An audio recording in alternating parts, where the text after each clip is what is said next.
Hey guys, I'm Mike. And I'm Tim. And I'm West the Mingo.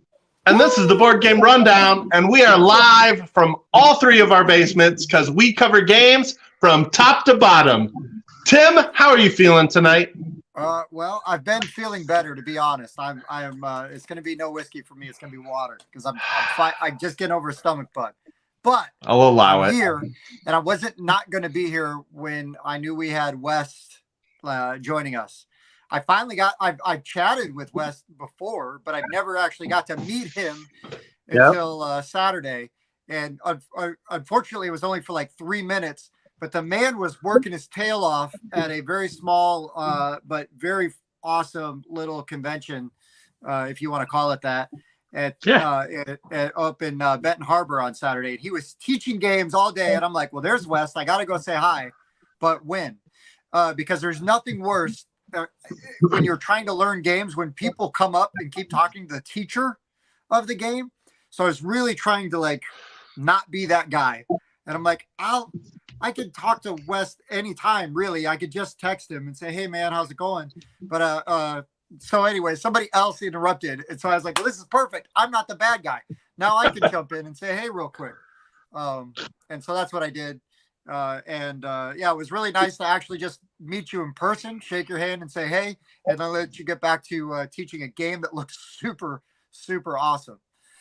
Yeah, it was great meeting you as well there. And I watched you, speaking of a person working hard, you were playing games with your kids for like 2 hours there, which was amazing. And I love that because that makes me feel good. We're creating new board gamers. That's it, man. That's it. Mallory, my oldest child, my only daughter, she won a door prize. It was a bag of like small box games. And so she won taco, cat cheese, or goat cheese pizza. So we had to play that like 40 times. Which was fine. They loved it. They were having a good time. And it's like, if they're having a good time, I'm having a good time. Like, we played like Magic Mountain a bunch of times, which sounds like a song about weed or something. But it's actually, I believe it won the Kennerspiel de Jar, the Kennerspiel last year. And then we played a bunch of Happy Salmon, but we played quietly, so not to annoy. That's not possible. Other serious gamers, but we did have a really good time. But yeah, believe me, I would have loved to have been playing like other games, but I knew, like, I want to be here. This is what I'm gonna do, and I still had a great time doing it. But yeah, man, it looked like you had a lot of happy people though over at your table. What were you guys playing while you're there? We played quite a few fun games, but the major one that I really wanted to get more people to play with me was Weird Manor, which is about to come out on Kickstarter. And that's the game that you saw me demonstrating to those folks, and we did end up playing a game of it, which was amazing. But that one's really unique because the day timer and the time of day timer is all built into the manor itself, and as you move time forward, different rooms lock and unlock throughout the game, and the management of it is incredible. It's a really, really interesting game. Very well put together too. I really like it. It's definitely instant add to my collection when it comes out. And the worst part, Wes, is that when I walked up, there was like, that would have been the ideal time to actually sit down and learn how to play that game. Mm-hmm. But I couldn't. Oh, it was tearing me apart. But it's too bad. It is what the missus didn't join you. You and the kiddos? No, not. They wouldn't want to play that. Oh, I know that, but the missus didn't join you. She was playing Happy Salmon. Come on, don't throw Kelly under the bus. Be nice. I'm not. I was just asking questions. I wasn't there, gaining information. She was playing like Raw and stuff with me the night before. So there you go. Nice. My sister. So nice. She plays games. It's just sometimes you gotta like. she's got to know what she's in for. She needs to know what to expect. Sometimes you don't always want to learn something heavy, and not that was heavy, but you know what I mean. Sometimes it's like, no, I just want a basic rule set. Come in, where we might all jump in with a knife and fork and just give us like all the crunchy, give us the the meatiest rules you got. Let's do it. For sure, I get one new game a month. Okay, and that's the rule. As long as it's a good one, it's worthwhile. My kids love to have more games than that, but one game a month. That's usually what I get from the wife. Hey, that's all right. That's all right. See, I get you have to maintain the peace. I've got games coming in all the time for the show, so like that's my excuse. And then every once in a while, I like buy one. Like I don't know how I got this one, but it showed up today. They sent us this one too. I don't really get to teach her one new game a month. I definitely get more games than one a month for sure. Oh, okay. But Okay. Nice. Teach her one new game a month. That's not bad though. That's a good rule to have. I like that. Mm-hmm. And it also means that I only pick the best games to teach her, so that I don't waste that opportunity to teach her a new game that she might really enjoy. There you go. Move forward from there. You have to cherry pick those opportunities, right? You've got, and then to keep her interested in the hobby, right? Because I'm going to go out on a limb and say that your wife is not near into the hobby as you are, and that is my situation. So Yep. Listen, if my wife comes out and says, "Hey, can we play Splendor?" I'm gonna say, "Yep." No doubt about it. It's gonna take me as long as it takes me to find the game. Boom, I'm up. We're ready to go. Right? She wants to play Lords of Waterdeep. Yep, let's go. No arguments. Doesn't matter. Happy Salmon. Let's do it. I don't care. So absolutely. Quietly Happy Salmon. So all right, we got some usuals we got to say hi to. What's up, Nix? We got Best of Star Trek in here tonight. We have Jason, of course. He is the Punisher. I'm just going to call him the Punisher. Oh. Very good with puns throughout the night. He's the Punisher from now on. Love it. You're welcome, Jason. So the other reason we are here tonight, well, there's multiple reasons, but one of them is because it's Wednesday! Wes, what are you drinking? So I am drinking some tequila out of my beautiful. That's Tequila Tuesday. We're a day late. We are. Or are we a day early for Tequila Thursday? No, it's Tuesday. It's gotta have. Is alcohol really any wrong day? No, I didn't think so.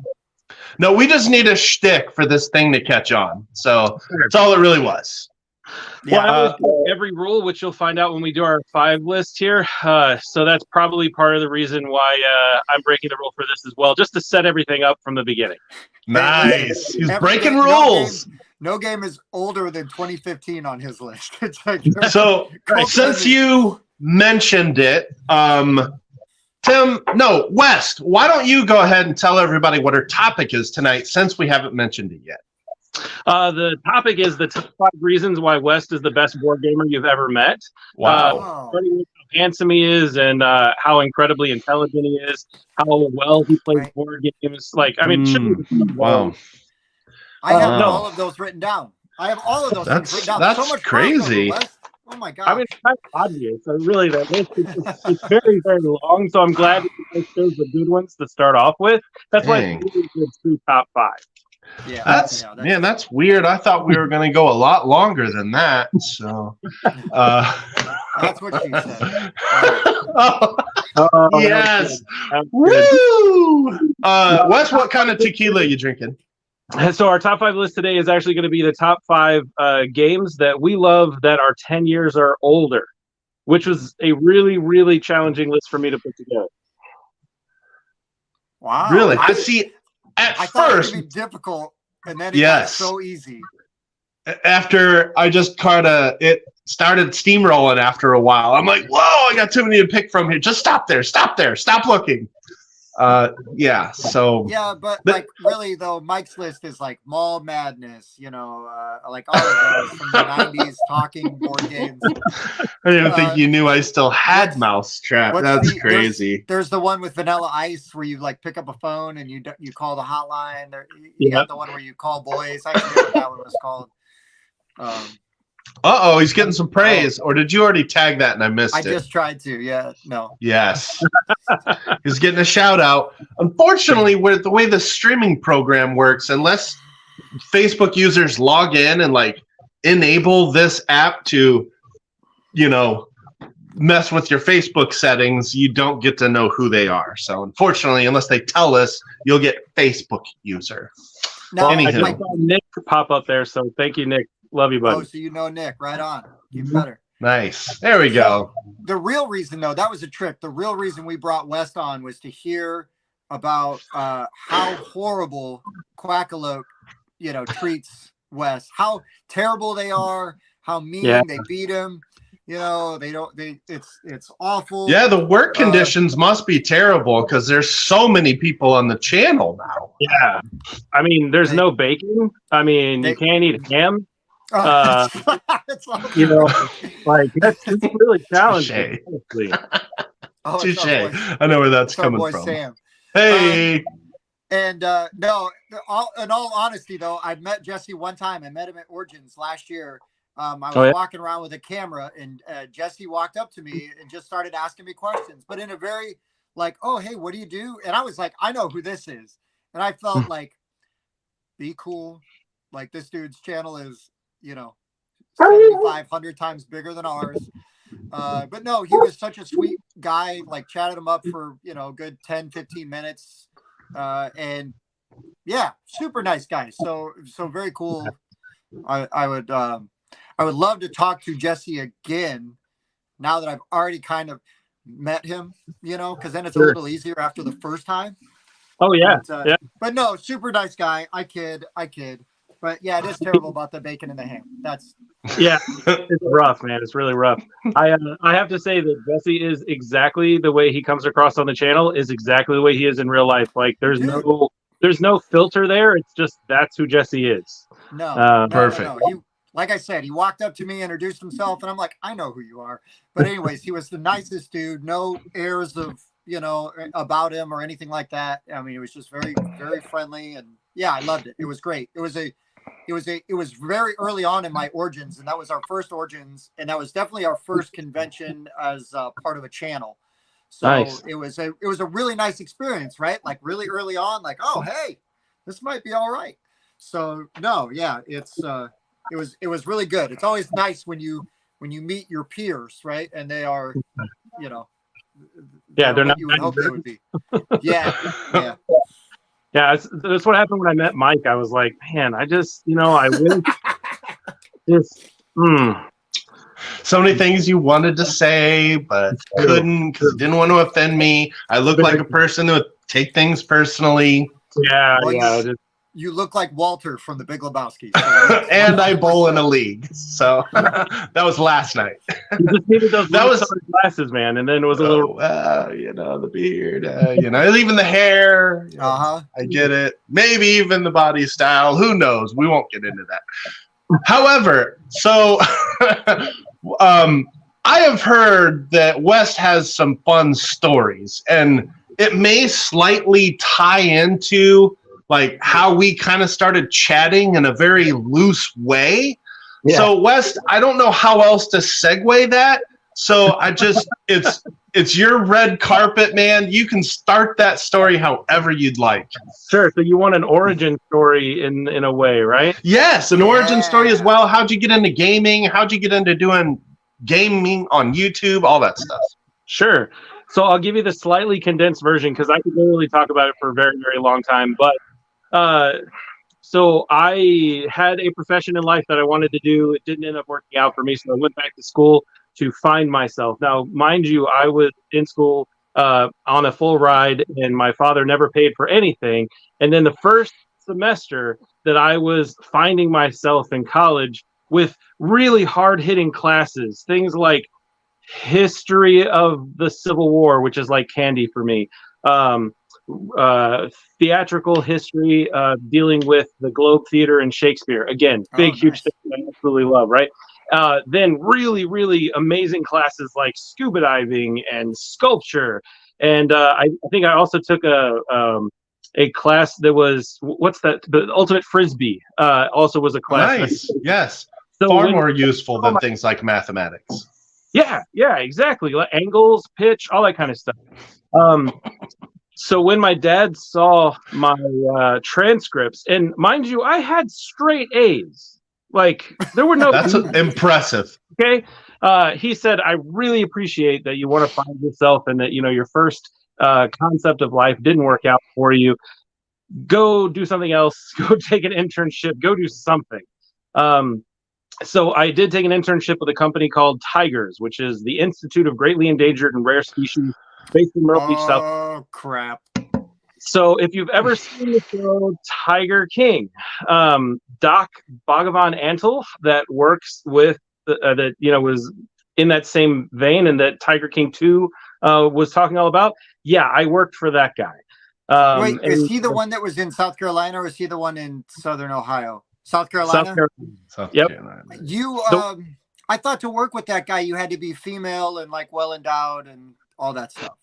If you want to sleep with him, yes, that's correct. Oh, okay. If you want to work for him, he needs tons of guys that can actually do the physical manual labor of cleaning the cages and doing all that kind of stuff as well. So that was what I did. I actually, for the first, technically the reason they hired me was because I was writing shows for them because they do Renaissance festivals and they had a thing at Alligator Adventure.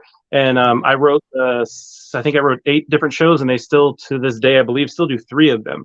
Nice. And some 23 years later. So that was really cool.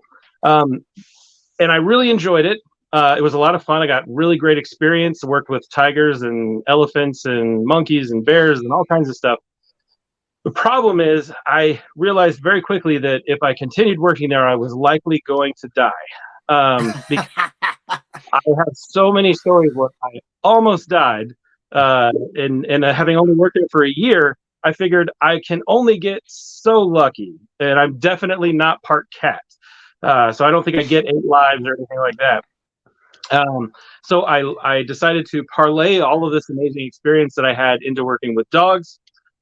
Fast forward 20 years or so, I actually trained Mike's parents' dog, and then they continued to kind of follow me in my life. And then when I ended up starting working with Jesse, they mentioned to Mike, oh, hey, I know you like board games. Our old dog trainer, he likes board games too. And that was starting to work on the Quackalope channel quite a bit. And so, yeah, that's kind of how it worked out. So this is crazy because Wes, our paths we have these 2 different connecting points in our lives before recently. In 2000 or 2001, my parents, my dad and my stepmom live in Florence, South Carolina, which is about 60 miles due east or west from Myrtle Beach. Mm-hmm. A girl I was seeing, we went down and we got our picture with a little tiger cub down there at that park. So when I watched Tiger King, I was like, crap, I've been there. Ugh. What are we contributing to, right? That's and awesome. then you and I have a mutual acquaintance from when you worked at a brewery, a bar, Gravity. Yeah. So Jenny, and I go way back. Yeah. And so you worked with Jenny. And what's funny is a few years ago, literally a few years ago, Jenny was like, oh, my boss, West, you'd love him. He's so funny and he loves board games and you like board games. And I'm like, yeah, like, who is he? I've never heard of this guy, who is he? And then later on, her husband was like, Mark was like, oh, he's on Quackalope. I'm like, wait a minute. How did that dude get on Quackalope? So anyways. So secret for you. Here's how you get on Quackalope. This is exactly how I did it. Okay. You first email Board Game Co.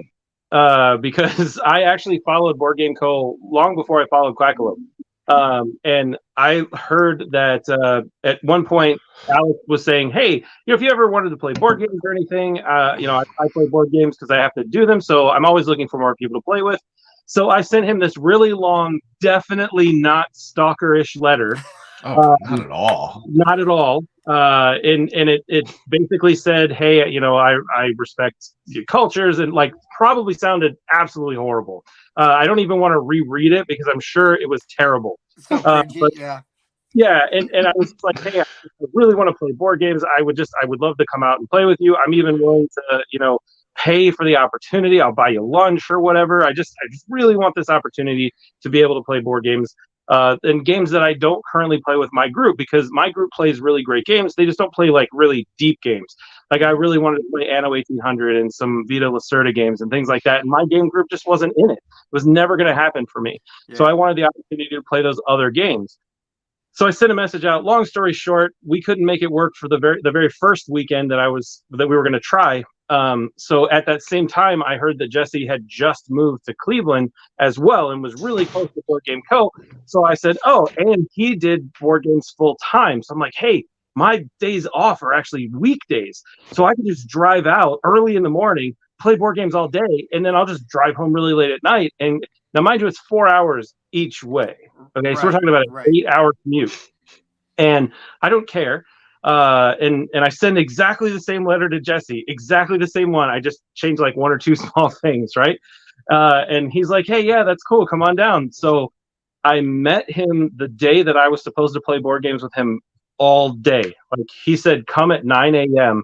and we will play board games until you don't want to play board games anymore." Which That's in my mind, kind of guy. that was like 1 or 2 o'clock in the morning. So that's what we did.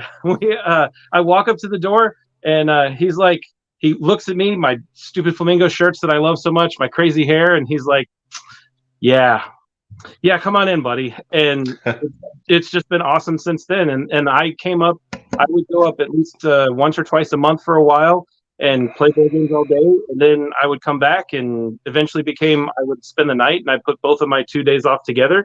And I would have 2 whole days of board games there. And then that became, I did that 2 to 3 times a month. And then it was, "Hey, how can we make this work so that I do this full time?" And that's all I do. I just want to work for Quackalope.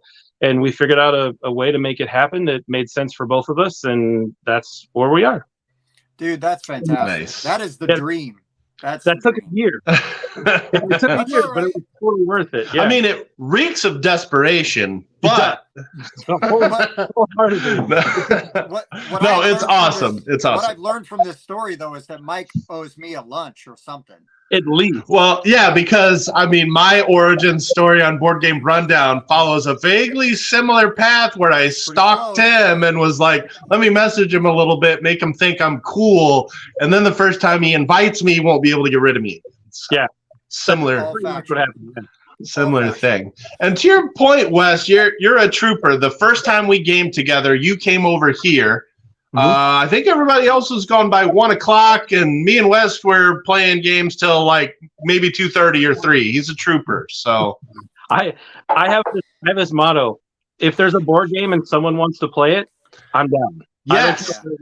Every time I host, I always say, if I have a willing gamer in my house, I'm not making you leave. I'll stay as long as you're willing to play. Always. Yep. Love it. In here. Love it. Oh. I don't know what kind of beatings. Oh, are you getting hazed on the channel? That's what it is. That's right. You know, the funny thing is that there were some secret lives. I don't know if anyone got a chance to see that, but where certain ones of us got nailed in the balls, and I was not one of those people. So it was totally fine. I did do the one chip challenge with George from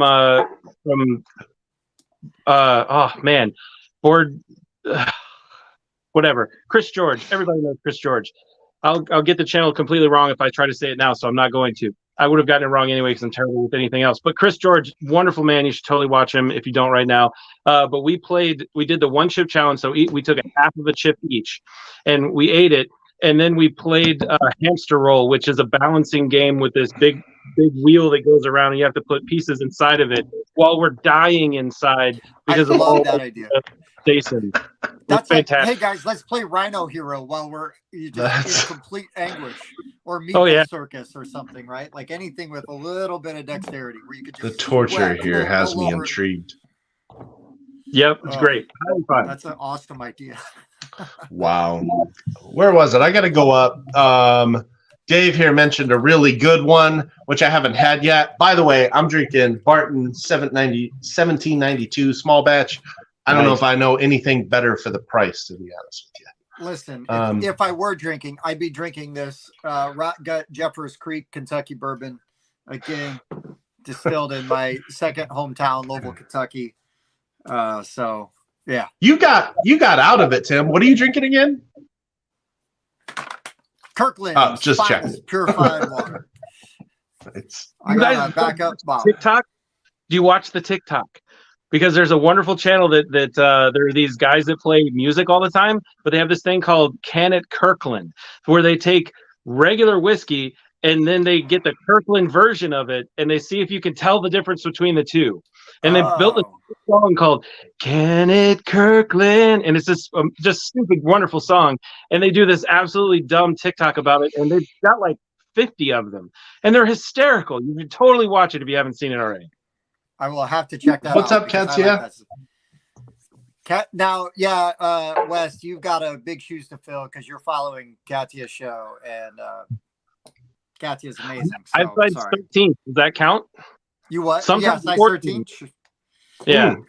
That's probably Wow. two of her shoes like together. It's fair. It's fair. But we did establish though that she's super tall. Yeah. Very We tall. We did, yes. Very So tall. she's taller than you, is what you're saying. That's Yeah, it doesn't take much. That's a low also bar. correct. It's a low bar. Okay.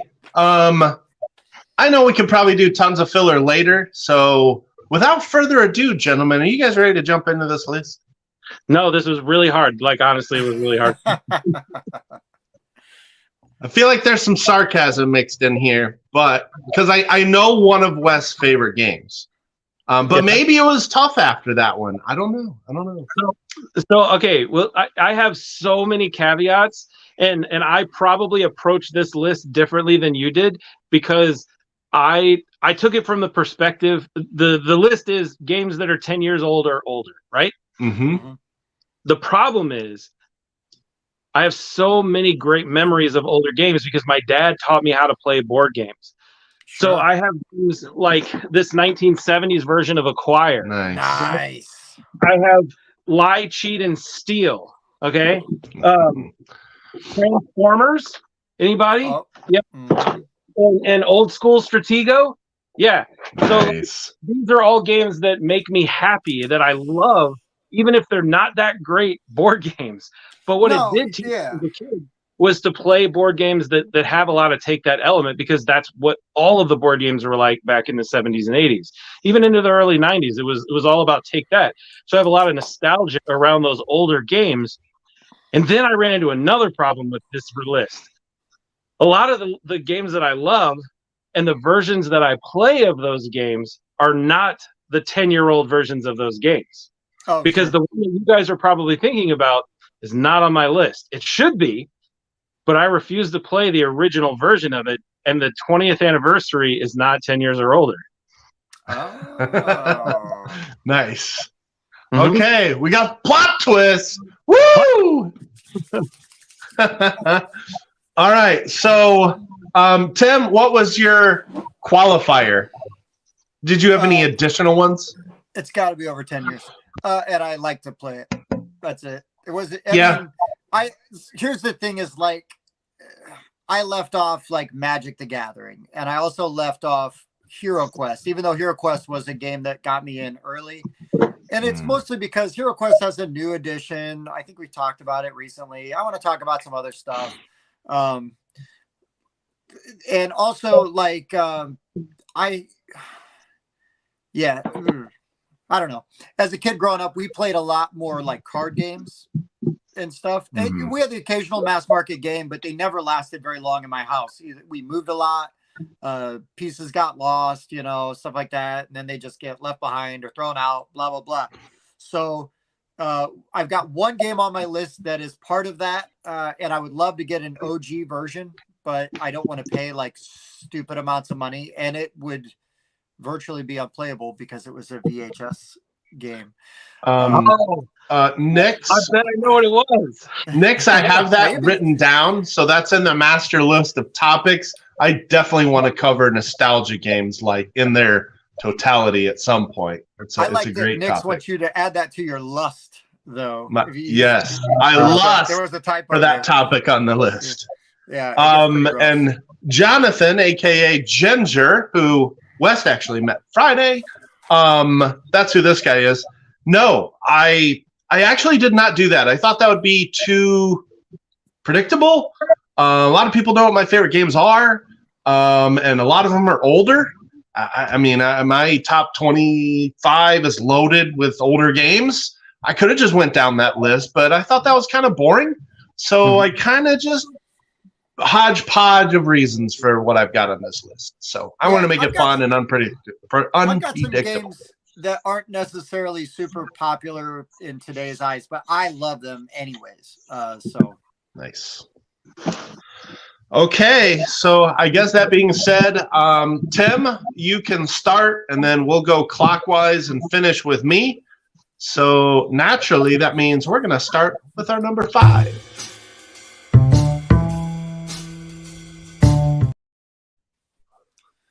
All right. So as I was going through this list, it seems like 2012 was like the magic year for board games. There were so many games in 2012 that I could just have a whole list of games that came out in 2012 that I thought were amazing. Ironically, also, I think I got into hobby board gaming as I am now in between 2011 and 2012. It was right around the time my daughter was born. So 2011. So it's weird to me to think that like games from 2012 are over 10 years old now. But yeah. This one is short and sweet. I love it. It gets eye rolls. I don't care. I think it's a ton of fun. I will play it anytime. I will play most versions of this game. But I mean, who am I kidding? I'll play anything with anybody. But Love Letter came out in 2012. Wow. Love Letter was really good. I enjoy the deduction aspect of Love Letter. That sort of like looking across, like, who am I going to ask? Who am I going to ask? Do you have a guard? Do you have that? That's not Love Letter. No, I had it over on the sidebar and I hadn't clicked it yet. There it is. Love Letter. 2012. It's a, I don't have Batman Love Letter. That's the only one I have, which is no longer in print. No. Yeah, I get ridiculous offers for it still. people pay stupid amounts of money for that. So hold on to it, man. But no, Love Letter, it's dated and everything, but I still love it. I think it's really fun. I also have Lovecraft Letter. I just think Kathy is with me. All right. So I'm already on the right track. And then, the Batman version I don't have. I have played it, and it's pretty good. I enjoyed it quite a bit. But I do have regular old Love Letter in the red velvet bag, or whatever, and it's fun. I like it. I went to BGG thinking it would give me the other versions of the game, but instead it gave me all the versions in different languages. So that was a failure on my part. Everybody knows what Love Letter is. There you go. Great visual aid. You're killing it, Mike. You're killing it. I know. It's amazing. Amazing work done. Incredible. All right. So does that mean me now? It does. I didn't actually put these in order is the problem. So it's all right. I just pick my order as we go. I've got a bunch of games written. Order doesn't matter that much in these, really. Yeah, I really have 7 games is the problem. So we'll get to honorable mentions, so we can still talk about them.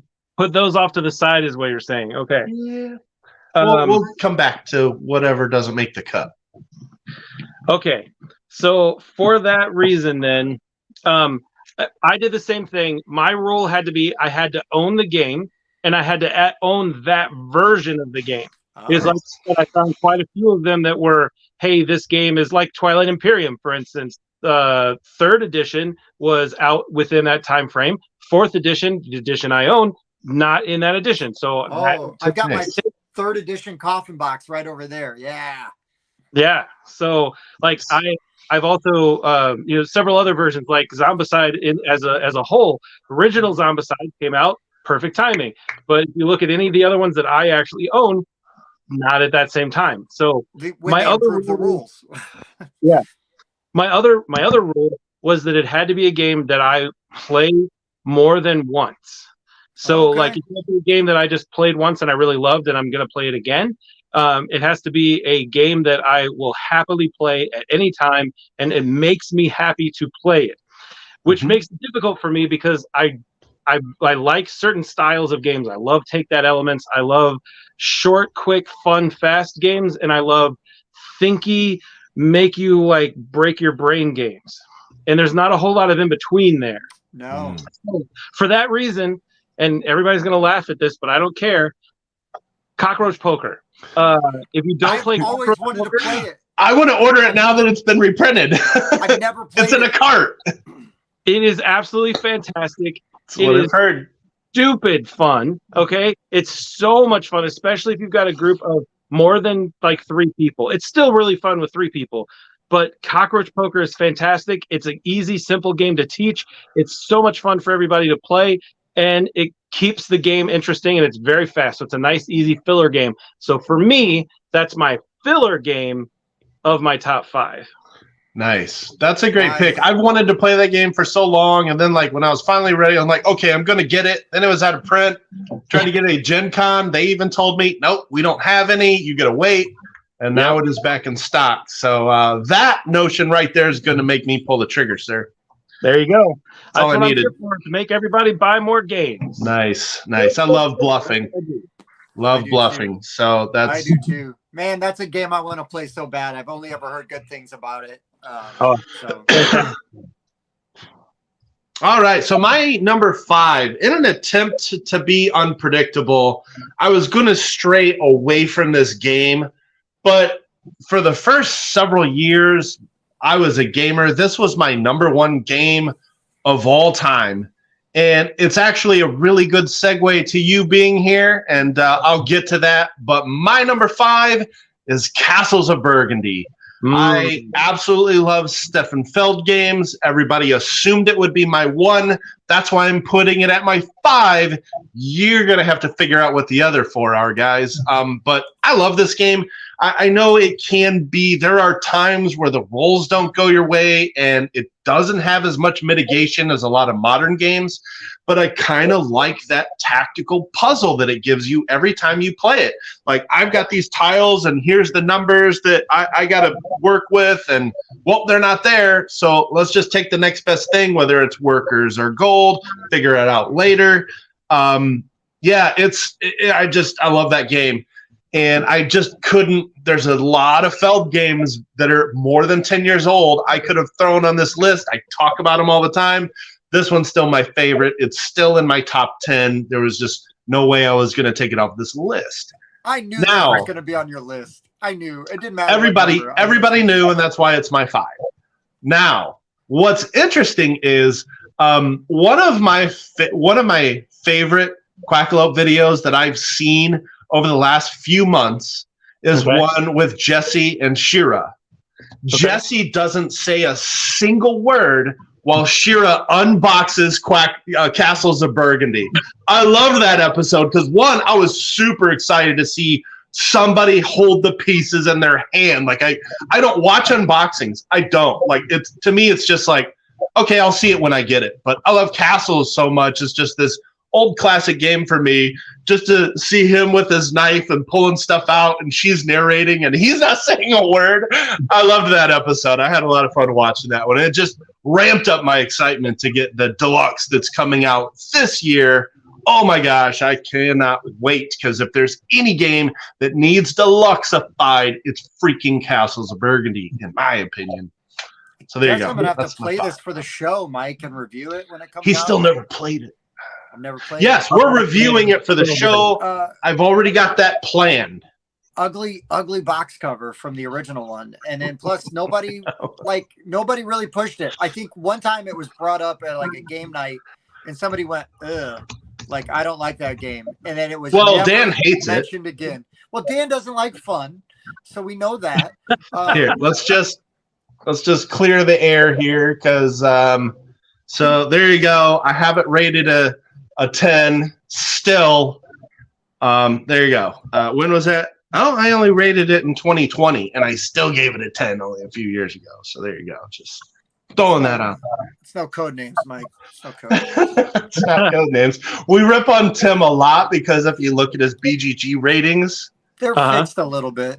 yeah, Listen, I was not a lot of rating consistency. games. I rated games in like 2013 to 2015, and then kind of stopped. And Yeah. at that time, it's like, oh, I played this party game a whole bunch of times. I'm going to get a very high rating. But I played the crap out of it and loved it. So screw you, Mike.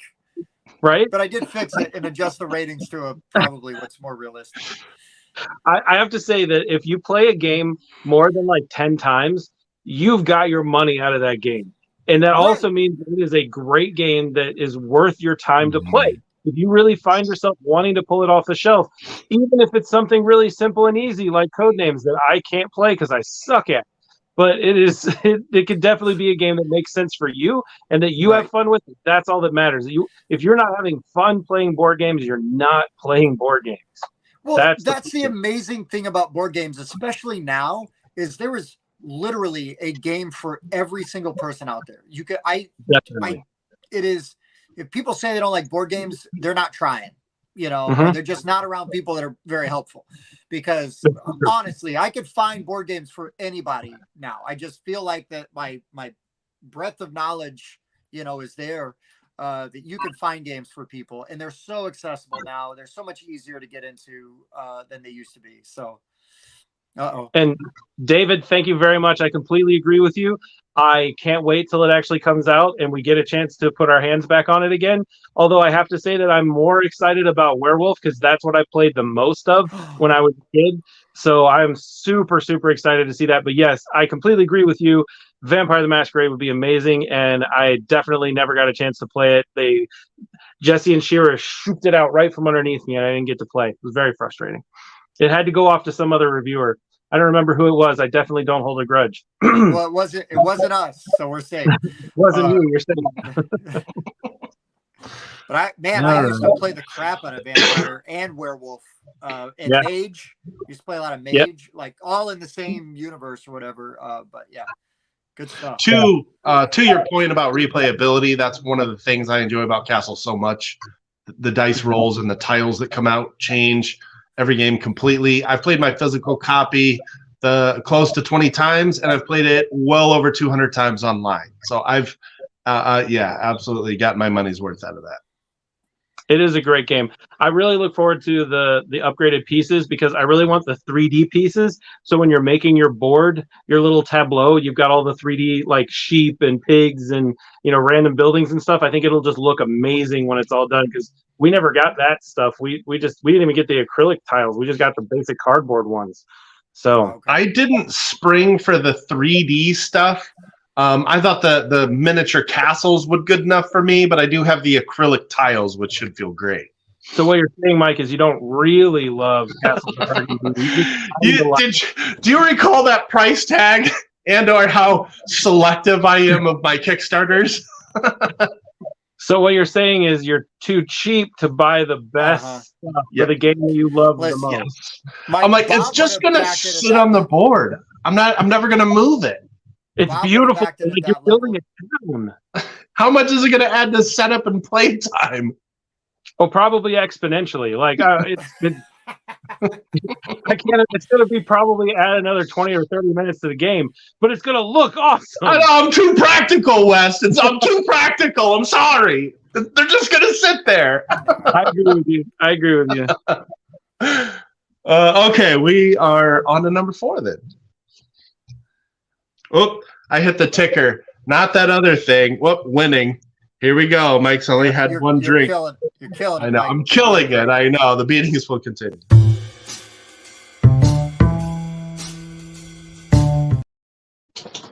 All right. I'm staying in 2012. I'm going to go with one of my most played games. I absolutely love it. All the guys give me hell because I love this game, and I don't care.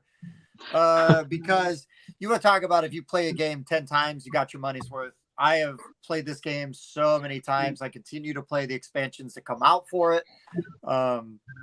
It was, I think, the second game that I played when I really dug into the hobby, like teeth first, just and got into it because I was trying to quit playing Magic the Gathering. And so to do that, I was like, I'm going to get into board games because that'll be cheaper. So the natural segue for that was the DC Comics deck building game from Cryptozoic. Sure. Oh, I'm going to buffer. Which happens from time to time because Tim still allows a hamster to run his internet, and he still won't invest in the more expensive online hamster protein, extra protein food. Oh, hey, Tim. Hey, 49 minutes without buffering. 49 minutes. That's pretty good. That's not bad. Yeah. All right. So everybody can shower the hate on me, but the DC deck building game, I have played a ton. I love it. I used to go and play in tournaments for it at conventions and do pretty well, and try to get all the promo cards and all that stuff. I just got my Kickstarter from them because they just had a Kickstarter last year for the DC Injustice. I haven't played that yet, but I look forward to it. But yeah, and it was one of those games when I played that, and then I called up Bob, who is also on the show. And then I was like, Bob, we got to play this game. You're going to love this game. And Bob, don't believe Bob. He liked that game when we first played it. He liked it quite a bit. And it got us into, but it really got like all of us kind of into really getting into the hobby and start looking around, and then because it was like, literally it was Ticket to Ride. It was DC deck building. And then it was Settlers of Catan. And back when it still was Settlers of Catan and not just Catan.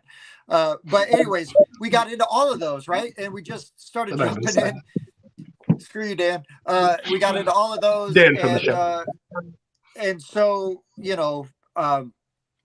as recently as like Christmas, I played the core set version of DC Deck Builder again because it's an old sweatshirt you could put on. It's comfort food, It's like, man, I could just shut my brain off. I can play this game. I can have a good time.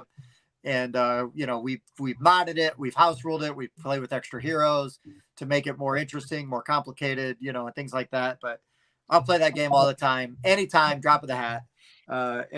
So kind of like your Castles of Burgundy, Mike, I'm going to get my DC deck builder out of the way. Yes. This is the one everybody knew Tim was going to pick. So it's getting the predictable stuff out of the way. Yeah. Jason is requesting the DC deck building tournament story.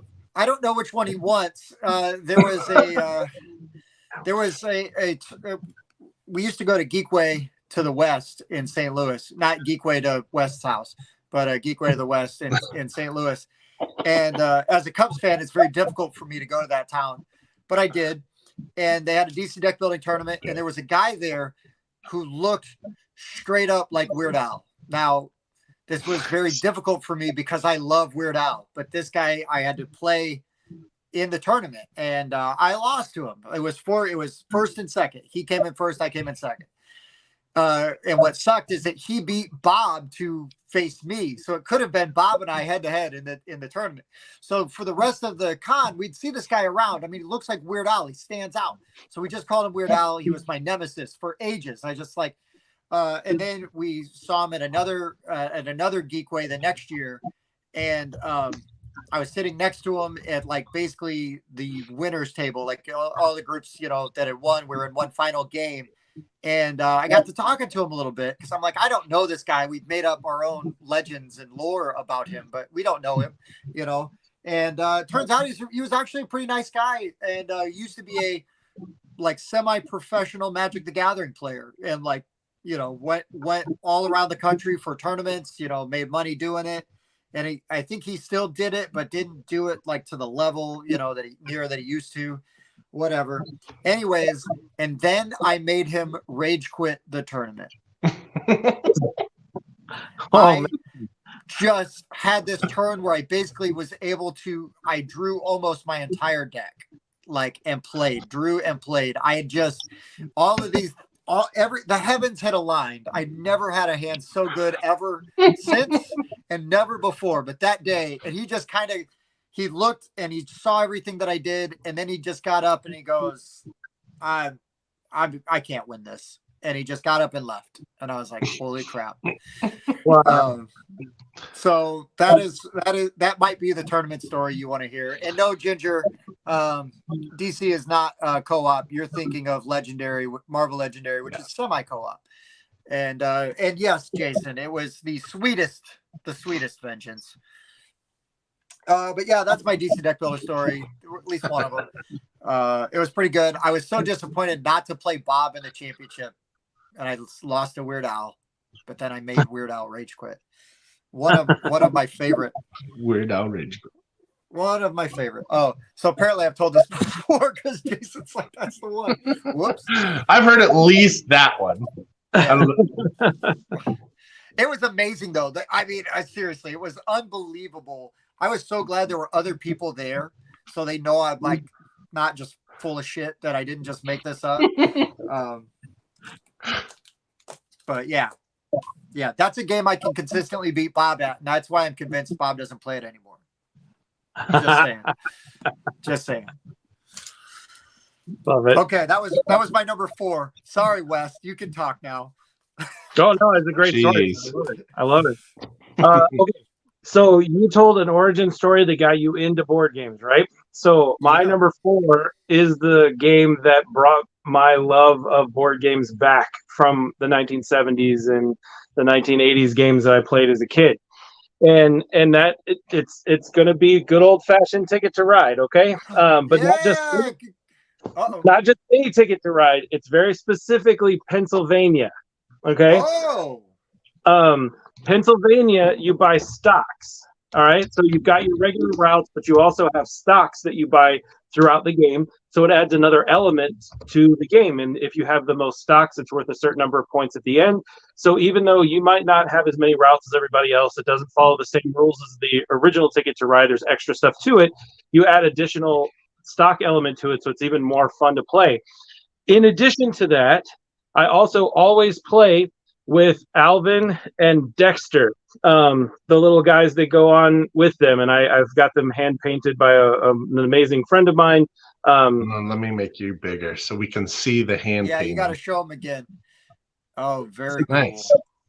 Alvin the alien and Dexter the dinosaur, and they tromp through the realm, and they stop you from being able to get into different cities. So when you add all of that in together, it makes Ticket to Ride a really entertaining game that's a lot of fun to play. And you add that stock element into you, which will then show you why the games further on down my list is there, because this lit a spark for certain games that I love to play now. That's awesome.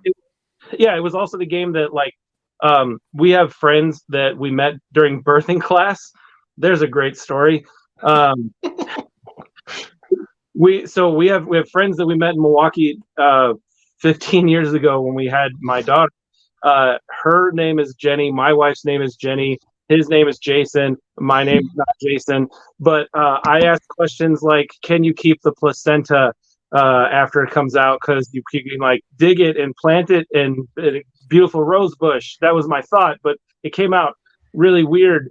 Like I wanted to sell it or something. I don't know. You're going to save that? Because I could use it if you don't need it when you're done. Yeah, but I asked that question in birthing class.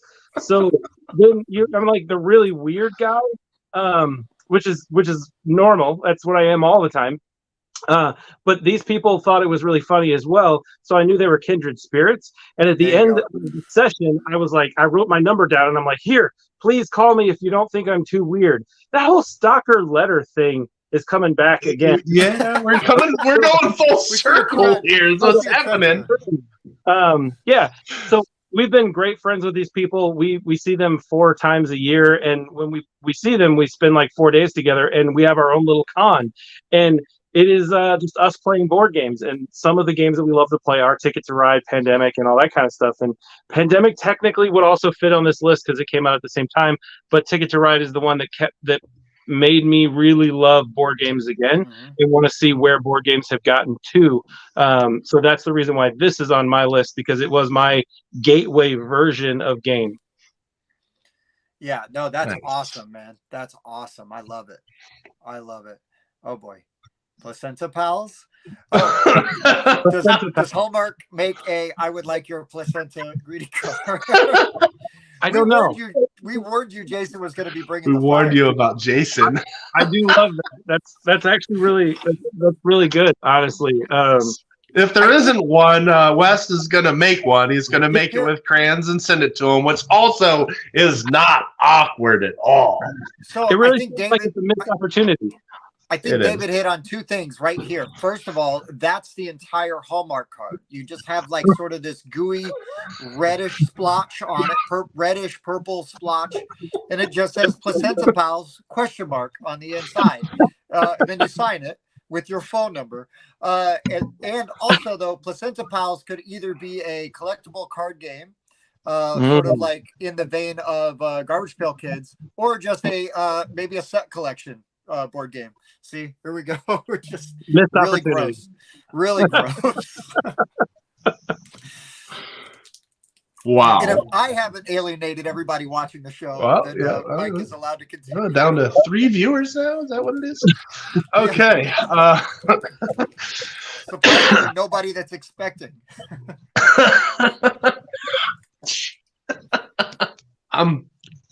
Wow. Pardon us for a small commercial break. Oh, wow. Okay. So there is one very specific game that I credit with being my gateway game that I am intentionally saving for my honorable mentions because I talked about it Sunday in a video that should be out this week. So I'm rolling with another, a totally different gateway game. So when I was a kid, I was playing. I was an only child. Still am, actually. By the way, still am. So, I played some board games with my parents, and now we didn't play anything too in depth. I actually played a lot of Monopoly when I was a kid, and while I look back on that, like, okay, yeah, it's not the greatest game. Negotiating with my mom and dad turned me into a salesman of 20 years, okay? Because both of them, specifically my mom, is a great negotiator, okay?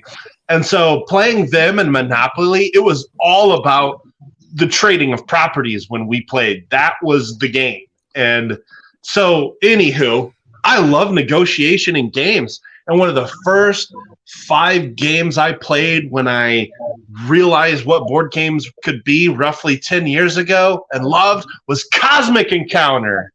Oh, man. I love me some Cosmic Encounter. Talk about a game that I still have, like, stories about, like, years later. That is a game I still, like, when I see those certain people in the same room, we will still talk about that game of Cosmic Encounter that happened. And so I just love the backstabbing, the bluffing, the kind of partnering that you can do, and the negotiation of giving people victory points as you play. I really enjoy Cosmic Encounter. Now, I don't still own it, but it counts because I traded it to Tim. Yeah, it's somewhere. It's like right over there somewhere. The copy is still in the rundown group. Yeah, it's the Fantasy Flight version, which is 2008. Nice. And it's technically in the stream somewhere because it's around here somewhere. The original came out in 1977, which is crazy.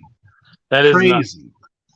But yeah, I know for the longest time it was Tom Vassel's favorite game of all time for many, many years. I would play Cosmic Encounter anytime somebody brings it up. Problem is nobody does anymore. It's hard to get that one to the table these days, and that is why I traded it to Tim.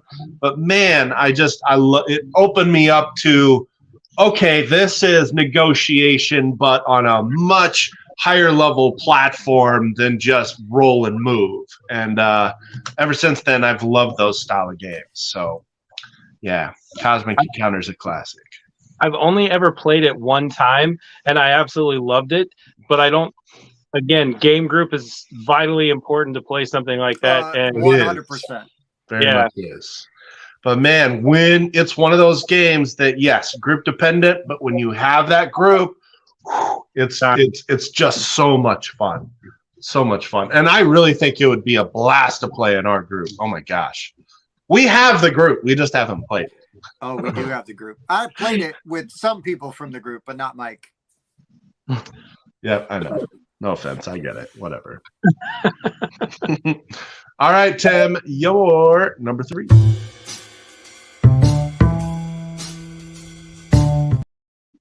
All right. So, as those of you that watch the show know, I am a man of a certain age. And there was a golden age in my childhood where VCR games were all the rage. Here's the other thing is if you know me, you know I love horror themed stuff. And this game as a kid, well, I say kid, as like a 14-year-old, scared the crap out of us. We played it in the dark. We played it with the volume all the way up because that's what the rules say you do. We could not get enough of Nightmare. Nightmare was the VHS board game where you put in the tape, you had an hour, and the gatekeeper came on and he tells you what to do, and then you're playing the game and you're drawing these time cards, and half the time it doesn't matter because that time has already passed, so you're just chucking them, but sometimes they do matter yet, or that time hasn't come up yet. And then the gatekeeper will pop on the screen, he yells, he's like, whose turn is it? Get close to me. Ah! You know, he yells in your face. I haven't found a reasonably priced copy of Nightmare, the old one. I'd love to get my hands on it.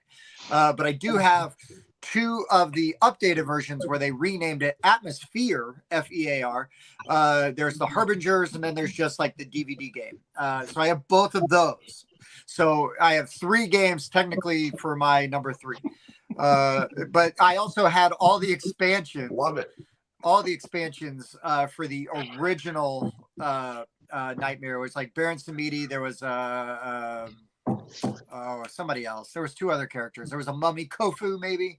There was, and they would give you a different tape that you would put in, and you'd get a different guy. But anyways, I absolutely loved playing Nightmare. I don't know, Wes, if you knew that was the one I was going to talk about when I talked about VHS games. That wasn't the one I was thinking of, but that sounds awesome. Oh my gosh, it's so much fun. You can get on YouTube and like somebody has uploaded the VHS, so you can technically play Nightmare without a VCR. You just pop on the YouTube and you can just go. But that's super fun. The gatekeeper gets like nastier and nastier looking. And the best part is that at the end of the game, or at the beginning of the game, everybody writes their worst fear and puts it like in this cauldron right in the middle of the board. And then at the end of the game, if you're the first one to get all the keys or whatever it was you're supposed to get, you have to open up and you pull out one of the fears. And if you read your own, you lose. So like modern day gamers would hate this because you could still lose even when you win. But us as kids, we loved it. But then we also as we got older and we would still play it because we would go to like Comic-Con in Chicago, Wizard World, we go to that and stuff. And we'd drink and we would play this game. But then it just, the worst fears, it just was everybody writing something we wanted somebody else to be really embarrassed to have to read.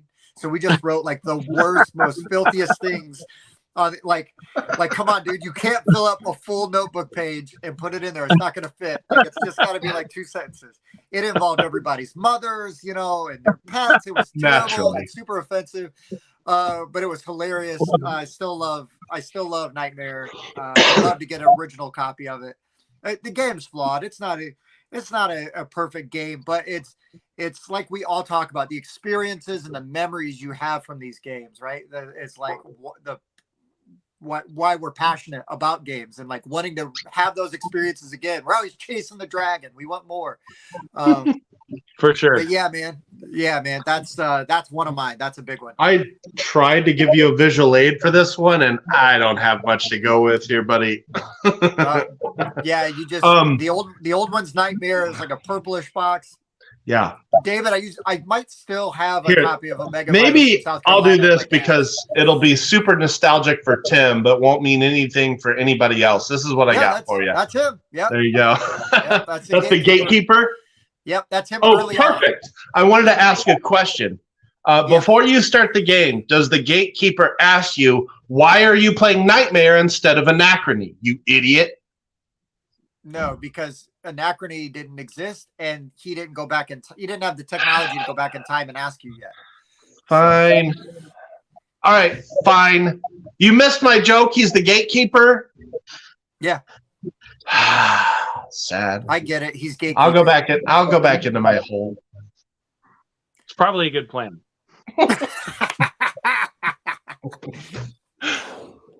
Mike, you've been replaced. It's like the third time that's happened. Who's really getting all the hazing happening here? It doesn't seem like it's me, I guess. I'm just saying. And also, hey, Wes, we have bacon. Oh, that's true.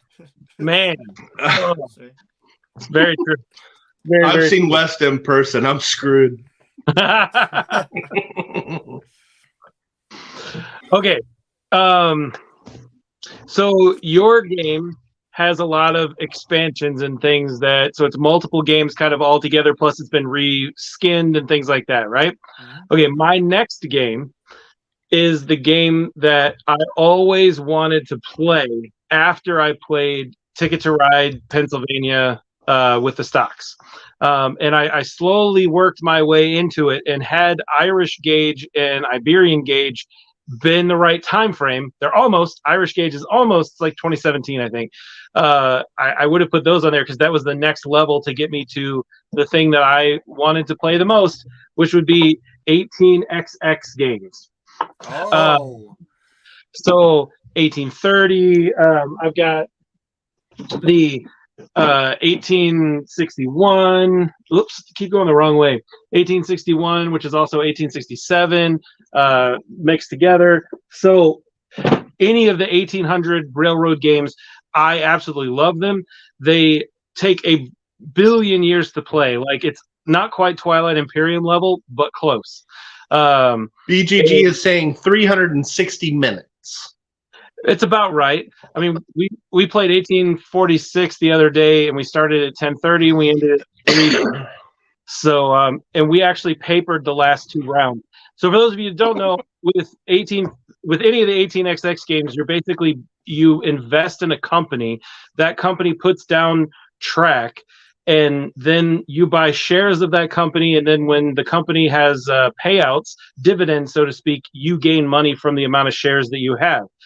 If you've ever played a game that is cutthroat and you enjoyed it, you can literally buy a company, tank it, and then give it to somebody else on purpose and sink them and make them go bankrupt because of it.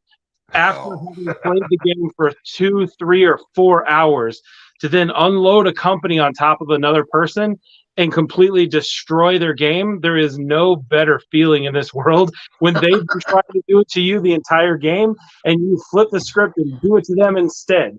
Oh man, it's brutal.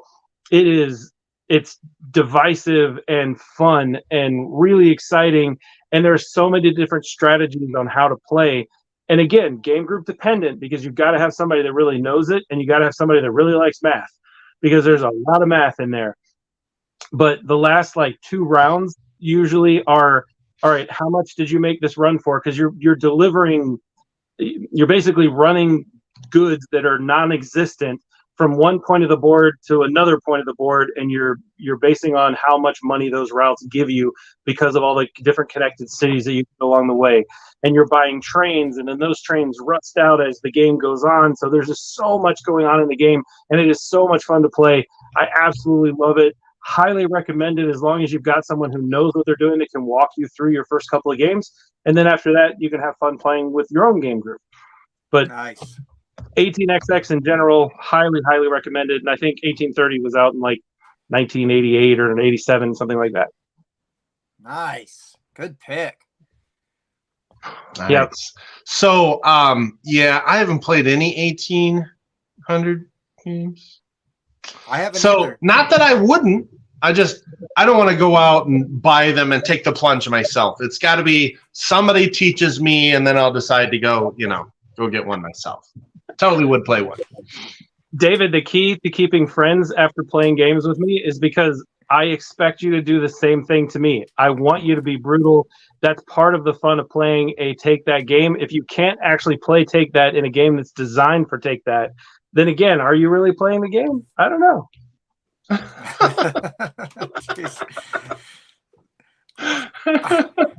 I mean, Takes you back to your wedding. That's whew, man, that's sounds rough. like a good time.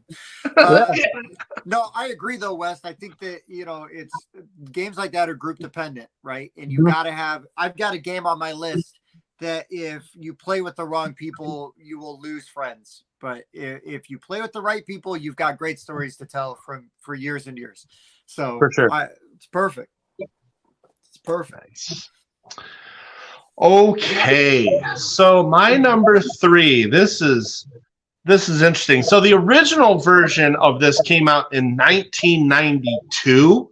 This is a Reiner Knizia game. As some may know, I work at an auction, and it's kind of funny how that turned out because I love auction games. The whole reason I love auction games is the other one I played a lot when I was a kid is Masterpiece.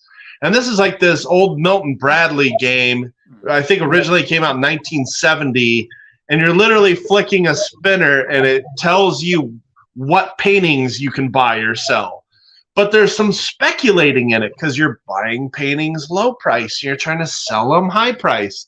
And it's funny because on Friday, I played Modern Art with West and a bunch of the guys in the comments.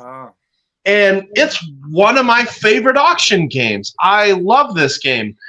What makes it so intriguing, one, it's a Knizia game, so there's not like tons of rules overhead. You can get in, you can get out, and there's still lots of meaningful decisions to be had. But it's just great because you got this hand of cards. There are 5 different artists that are in your hand. You're going to lay it out there. You're going to play any kind of auction. There's 4 different types of auctions you play. Somebody buys it, but then you're selling these paintings at the end of the round. But it's set collecting because whichever artist sells the most paintings that round, they're worth the most. So you're trying to figure out, okay, is this painting going to sell the most this round or the second most this round? And then that value accumulates over time. So like by the end of the game, some of these paintings that started out being worth maybe like, $20, or I think in this game they call it 20,000, later becomes worth like 90,000. And I just love the speculation and the way the multiple styles of auctions you can play in this game. It's just one of my favorite auction games, and I love playing it any chance that I get. I haven't played it enough, to be honest with you. I've never played it. Sounds amazing. It really does. I'm so glad you brought it up because it was going to have to be an honorable mention for me, but I absolutely love this game, and it definitely deserves to be on this list. It is so much fun. But again, group dependent as well, because you've got to have that group that's willing to have fun with the betting mechanism of it, because that sure. really does make a difference. It does. I've seen where auction games can fall flat with certain people. They just don't kind of like that. Okay, 1, 2, 3, 4. I'm totally fine with that. That's my life now. So, but I've always loved these kind of games. The speculation of goods to me is very interesting in board game form. So, yeah, classic game. And the fact that I played it recently, it was one of the first ones I thought of, to be honest, because of that. So that helped a lot. I rate this game at 8.5. I truly think it's worth it. This is just an auction game done right. I don't care that it's simple. It's a lot of fun. I definitely agree with you. I also, this game has been out of print for a really long time, and Simon just recently brought it back into their own specific printing company. So you can get this game again, which is awesome. Yeah. Nice. Totally worth it. Totally worth it. It's a great game. Somehow I did not end up with the version with the wooden gavel, but I may be able to, I may just go to Amazon and buy a gavel because I got enough auction games that require them. This is not just a modern art upgrade. So I'll gladly use it for Raccoon Tycoon. There you go. All right. So that being said, we are back to Tim for, oh, I didn't segue very well this time, did I? There we go. Number 2. Segue. Dang it, it's the ticker. I'm failing. I love it. That's a great segue. Yeah, I know. More bacon for the new guy.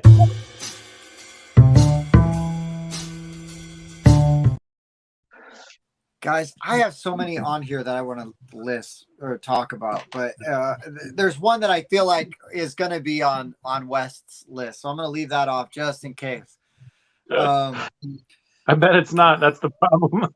Oh, hey, no, that's all right. That's all right if it's not. That's cool. So I'm going to go to one that is I just talked about, having games where if you play with the wrong people, they'd be mad at you. They'll hate you forever, blah, blah, blah. They'll be bitter. But I don't care because this is a game that I only play with the right people. And they know when I play this game that they're getting in the water with a shark, right? If it's not a matter of if you can stab me in the back, because you can. It's just, can you do it before I do it to you? And that is Game of Thrones, the board game.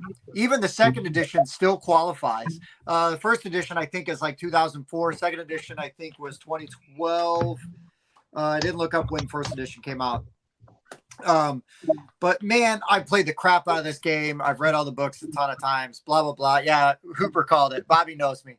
I have got so many stories of Game of Thrones where it's like I've got these great alliances. I am one turn away from winning, and then I get stabbed in the back, and it just crashes. My whole game is completely ruined, and the person that stabbed me in the back wins because they made the move just one turn before I could. I love the way that you place your orders, and is because you don't know, right? You're like, do I defend here? Do I press? Do I attack? And the way you assign all those orders, and then there's the auction mechanic there, Mike. You're bidding on whether you want the Iron Throne or the Messenger Raven, and or the Valyrian Steel. And you've also got to every once in a while, the Wildlings. So you've got to commit power to that, for the Wildlings attack. It's just so good. I love this game. I'm always down to play this game. It is so mean. It's so mean. And I try to warn people. Last time I played it, I played with Andrew, who I just met for the first time in person. Andrew has now been on the show.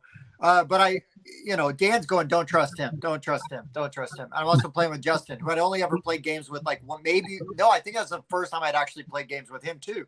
They were sitting next to me. And then in the game, geographically, we were neighbors. So I made alliances with them. And Dan's like, don't do it.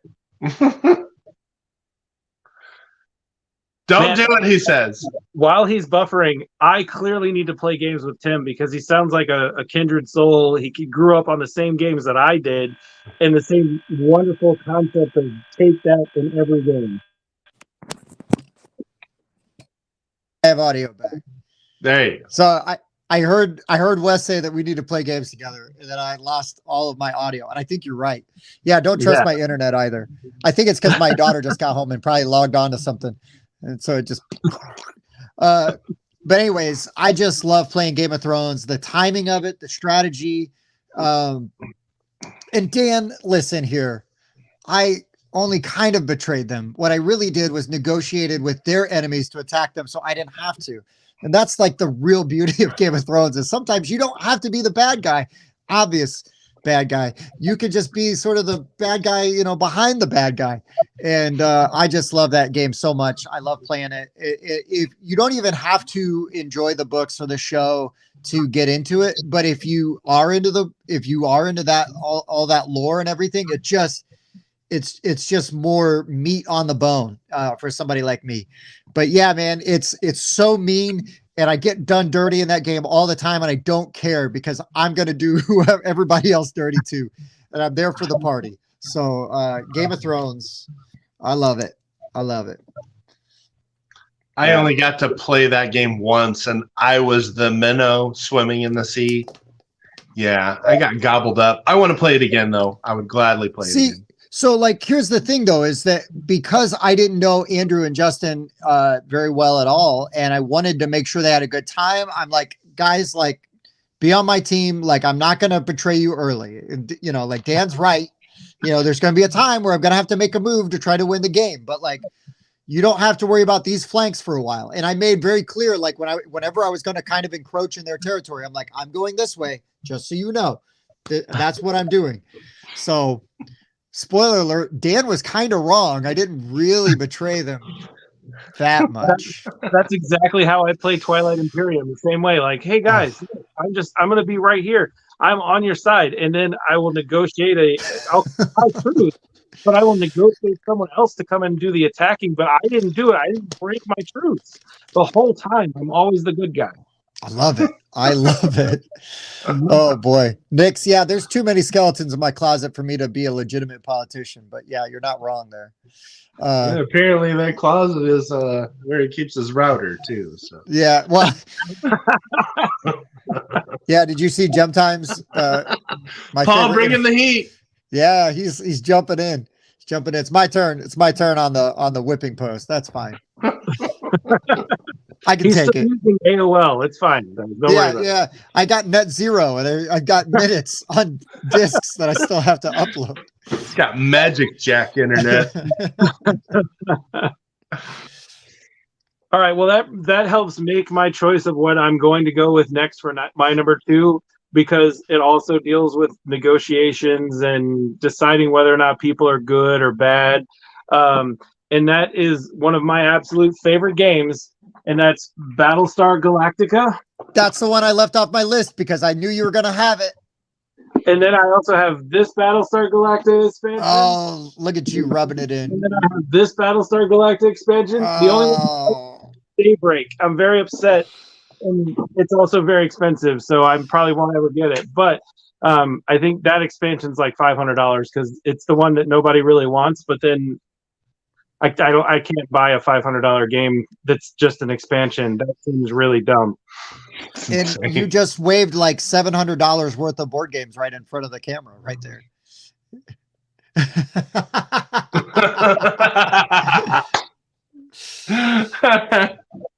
Well done. I absolutely love this game. Honestly, if you're in the South Bend area and you go to Griffin Bookstore, which is also the game store, I walked into there and I actually found a brand new copy of Battlestar Galactica in shrink for $62. Someone had traded it in, and this was like 2 months ago. It was right before Christmas. Someone you got it that recently? Yeah. Someone just traded it in shrink, brand new. And at that point, I already had my copy, and I'd already gotten another copy off of eBay for another person. And which was great because I was able to then give it to them, and they gave me Barrage back, so it was totally worth it. So I gave that new in-shrink copy to Jesse because I don't know if anybody knows this about Jesse, but he doesn't actually play the board games he owns. He plays other people's copies of the board games. So if you ever want to play a copy of anything at Jesse's house, you almost always have to unshrink it and punch it. Oh, sure. It's like, man, it's really hard to do, but I'm starting, the same thing's happening here. It's not good. But yeah, no, that's I gave him that copy as a Hanukkah present. So there you go. Yeah, I love Battlestar Galactica. Many people will say that Unfathomable is just as good, or it's a reskin of Battlestar Galactica. Full disclosure, I've never watched Battlestar Galactica. I love Dwight Schrute, but I know nothing about Battlestar Galactica. Okay, nothing. I know it has to do with space. That's it. That's all I know. And there's Cylons. The only reason I know that is because I played the game. Okay, in this game, you're either a good guy or you're a Cylon. And the more people you have playing with you, the more chances you are of having additional Cylons or Cylon sympathizers, which I also think is really fun because they're sympathizers, but they're still technically human, but they sympathize with the Cylon cause, so they're still working towards making things happen. And in Battlestar Galactica, the way that the Cylons show up with their special ships, it's completely different than how they worked out the whatever the mer people or whatever you want to call them. Yeah. It's totally The deep different. ones. Yeah, the deep ones. Thank you. It's completely different. Battlestar Galactica is simply great, and you're exactly right, Trevor. Congratulations, you nailed it on the head. Battlestar Galactica is great. Unfathomable, good. It's fine. It's just fine. And the sad thing is because Battlestar Galactica will never come back. Fantasy Flight will never be able to secure those rights again, so it will never be reprinted in the same thing that it is, and therefore this game will become more and more expensive and more frustrating to find and more frustrating to get. It's very, very sad because this game is worth playing and everyone should have an opportunity to play this game. Well, and that's why I champion Unfathomable, to be honest, because I love Battlestar quite a bit. Unfathomable plays a little bit faster and it's way more accessible. Now, especially now, right? It's way more accessible. So for somebody to get a Diet Coke version of BSG, that's not Dark Moon, right? Like Dark Moon's like really light. I just think that Unfathomable does a good job of recreating the experience. But man, Battlestar Galactica is fantastic. I agree with you. I have both. I enjoy playing both. But yeah. I mean, there's no denying you are correct. But also though, not everybody has the means, or the desire to go out and drop, a few dollars. Yes, I agree with you. Hundreds of dollars, and it's like, if you really want to have the experience, or if you don't like space and the Cthulhu mythos is your thing, Unfathomable is going to do a good job of getting that. Get there. And I do think the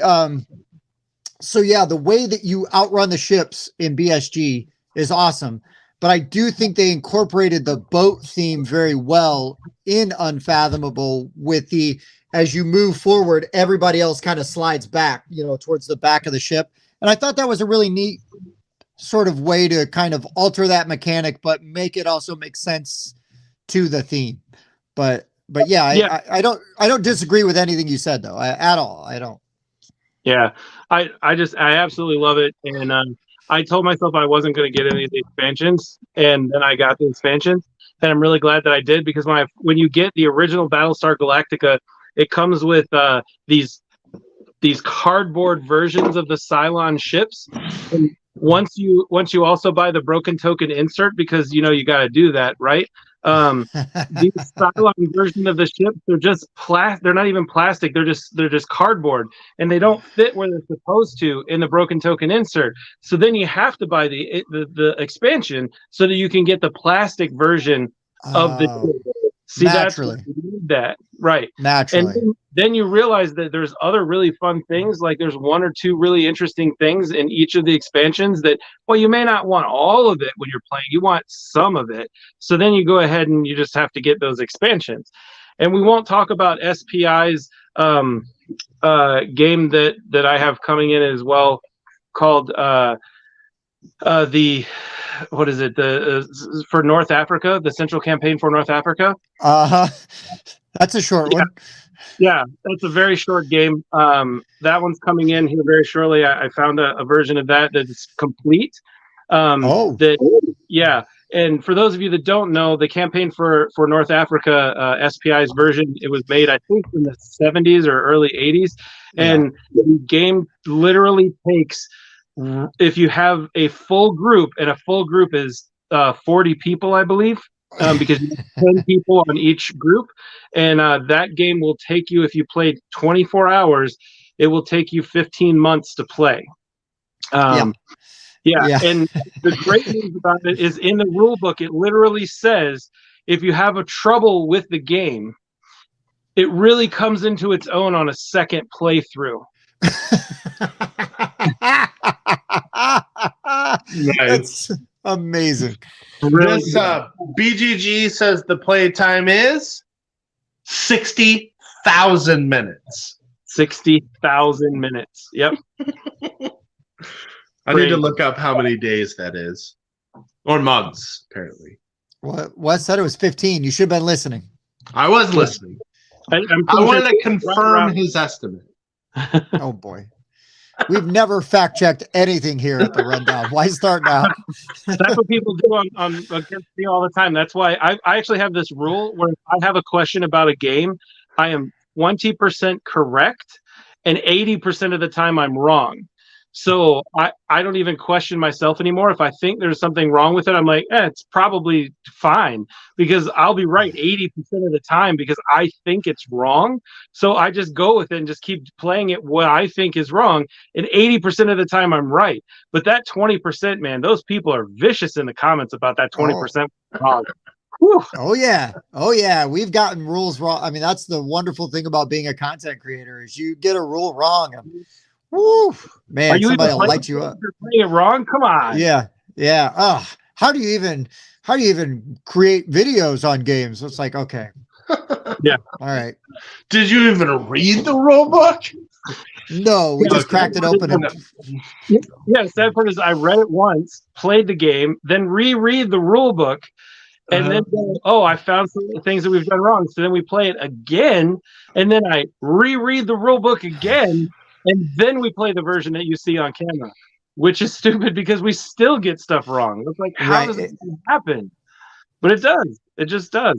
It does. It's fine. All that And really some matters rule books are better than others too. There's that. Sure. But at the end of the day, it's like, did you have a good time playing it? You know, and it's one thing if a rule that you got wrong actually really affected your opinion of the game. If you're like, I really didn't like this game because of this rule, you know, I had a hard time with this. And then somebody comes back and goes, whoa. Then you could really go back and correct. But a lot of times, I would say 95% of the times, the rules that we have gotten wrong, arbitrary. I either still had a good time or still didn't like the game. Fine. Either way. So we played Ark Nova, right? And I loved the gameplay we had of Ark Nova because we had like the free resource version of Ark Nova where you're able to just take anything you want out of the center instead of playing it the way that you're supposed to. And you could start anywhere you wanted on the board instead of starting exactly where you're supposed to. So our version of Ark Nova was fantastic. I loved it. It was super fast. Played like 90 minutes. It was awesome. Wow. Yeah. Then we realized the rules that we got wrong, and I went, well, yeah, I'm not going to like Ark Nova anymore. That's rough. That is rough. Oh, man. BSG and the expansion. Sell it to the friend that gave it as a gift to me for over. I don't know, man. That's a tough question, Ace. I would say if you sell it to a friend, would you still have access to it? So if you did want to play it. And then the other thing is I would say, be a real hero and don't gouge them. Give them give them a deal. If you're going to sell it, especially to somebody, you know, cut them a really good deal. Gave it to you. Andy's a friend. Cut them a deal. Yeah. And also, which expansion is it? Because there's 3. Yeah. There's Pegasus, Daybreak. And what's the other one? You've got Pegasus, it there, don't you? Daybreak and Exodus. Yeah, Pegasus and Exodus are the easiest to get. Daybreak is really hard to get.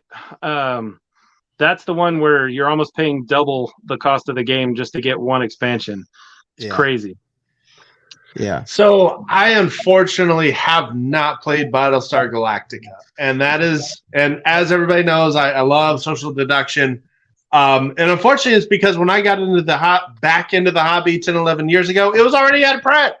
So I'm a new collector. I'm not going to go chase down this super expensive out of print game. I'm going to hopefully play somebody else's copy. Still hasn't happened. So you know what that means, Wes?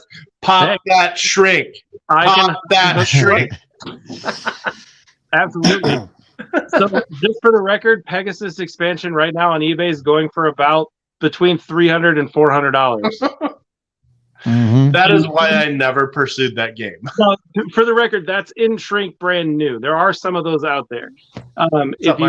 You can probably get it for between $200 and $300 if it's used and still complete. But yeah. And regular Battlestar Galactica is usually about $195 to $200. Yeah, I got mine for $20 on a Barnes & Noble Red Dot sale. Didn't That's even realize what I was buying. I bought that and Descent Second Edition both for $20, like the core box. And I was like, oh, I like the Battlestar Galactica show. Maybe I'll just pick this up. Just picked it up on a damn lark.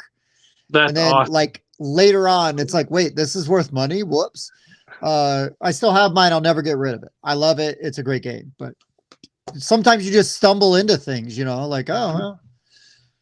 And that was like early on in my gaming, like, must acquire all games, feed me, so yeah, my own hangups there got me, like, oh, I gotta have them all. Jason throwing the fireballs in the comments.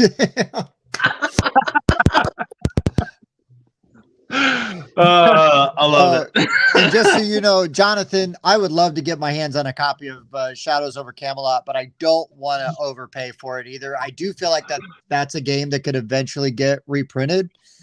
But I would love to. I've played Shadows over Camelot once. I loved it. I love Arthurian legend and King Arthur theme, stuff. But yeah, like you said, it was out of print early, and yeah, just didn't want to overpay for it. Wow. Okay. But I guess if you play it a bunch of times, it's not overpaying. If it's worth it to you, it's worth it. No, exactly. Right. That's why I have a crocodile board. But technically just bought mine, so it's fine. Oh, okay. Okay, so my number 2. All right, so I have mentioned how much I really love negotiation in games and trading.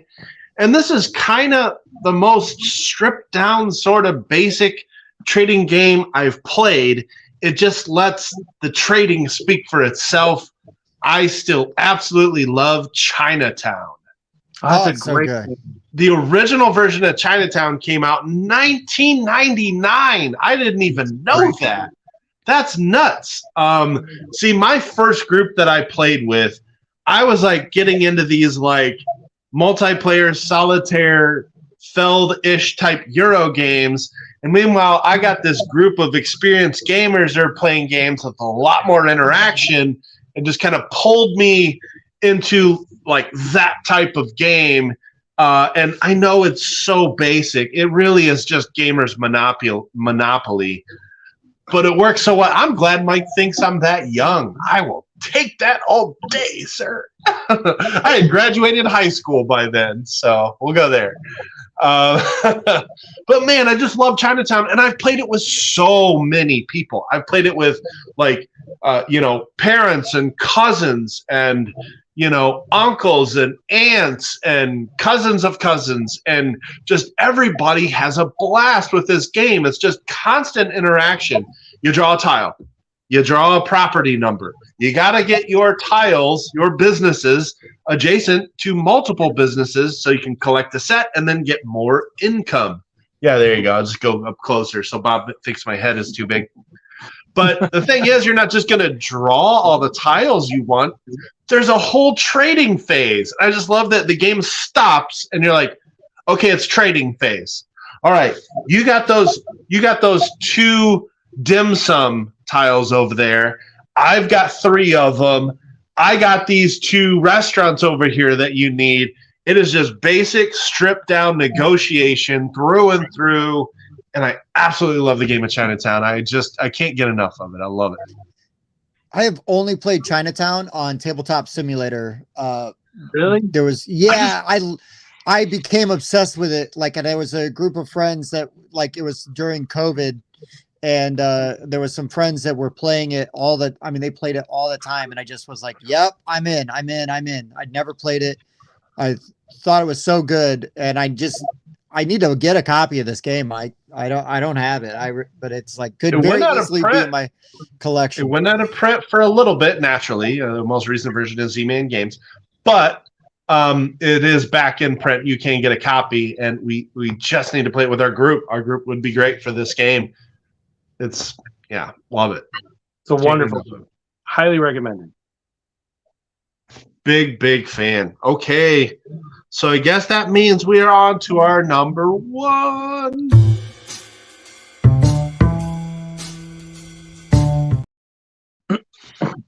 All right. Number one. Oh yeah, Dan was there. He was playing it. He was playing that with me when we first played it. Oh, we are killing. Oh boy. Oh boy. Okay, man, this was really hard for me to pick. We'll come back to it. There's more. My number one was so hard. It's still hard for me to pick. Tim, are you doing Yo. your honorable mentions first, or are you doing them after? We'll do them after, or do I don't know. That's an interesting twist. Is to do them all before you hit your number one. Because like I've got 2 or 3 that I feel like I should talk about, but I feel like it takes away the really greatness of the number one pick, right? All right. I'm good with it. Hey, we like to let our guests pick the topics. We'll let him adjust our format. Let's roll with it. I would say adjust, not just improve the format. Okay, so some of my honorable mentions: Battlestar Galactica, 2008, freaking fantastic game.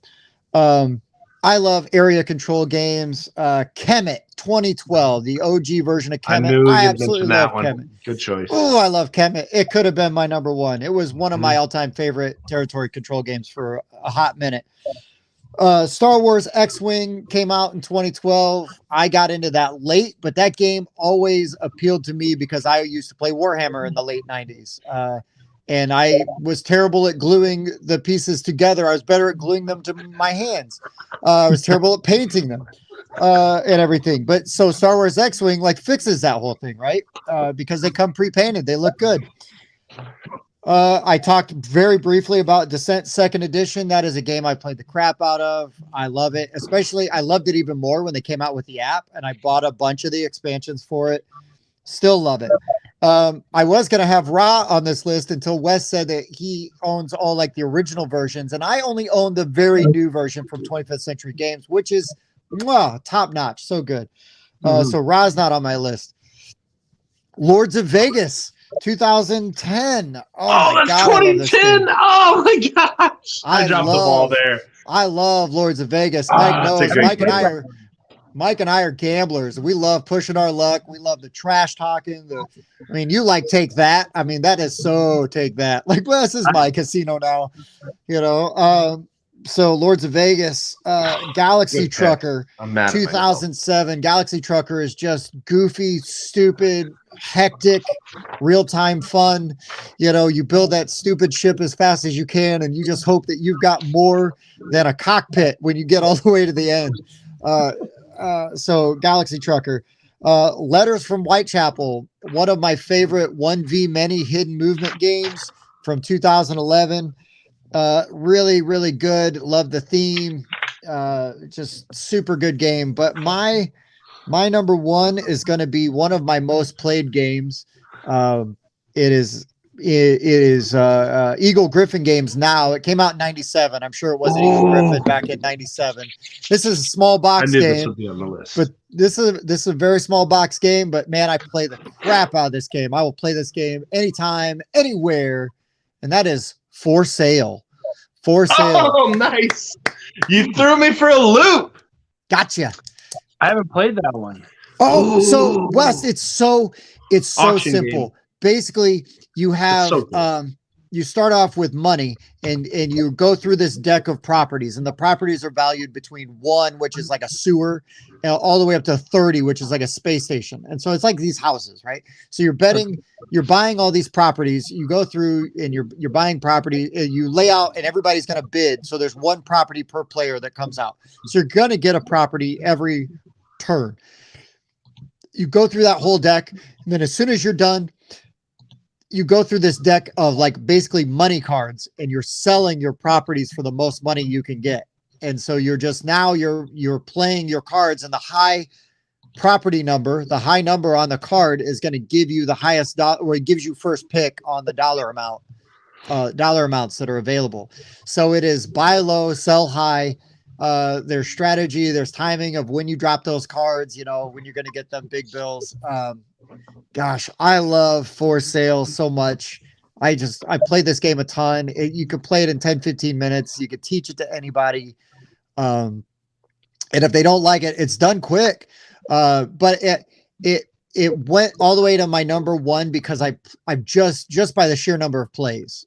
just, over the years. I don't even remember how I got it. I got it really cheap somewhere, just picked it up and was like, holy crap, this tiny, now I own 3 trunks worth of Cthulhu War stuff that I've got over here. And one of my all-time favorite games, and I'll play that game anytime, but it's just like the juxtaposition of like having this, needing a U-Haul to play one game, or I could just, almost put it in my coat pocket and take for sale anywhere and play it. But yeah, it's so good. And no, David, I have not played. Oh, I want to so bad. They add in some like kind of extra rolls. Okay. So you have special abilities now. Cool. Okay. It's a Yeah. really good, simple auction game. It's so good. simple. It's so straightforward. Good, though. But there's just something to be said for a game that you can just get in and out. Sometimes it's one of those games where it's like, if you play with new people and they're like, oh, I can do better. And we just play it again right away, because it's so easy. You just shuffle each deck and you go again. And then you can go play something heavier, a little more complex right after, play Game of Thrones or Battlestar right after that while we're waiting for everybody to get there. But, That's awesome. but yeah, for sale, numero uno. Mike, what did you think I was going to say? I actually thought you were referencing Age of Empires 3, which is a Glenn Drover game that is now Empire's Age of Discovery. But I never played Age don't of Empires think you 3. played the original. So. Yeah, I've only and I played think Age it of came out Discovery. in 07, and that year just kind of stuck out to me.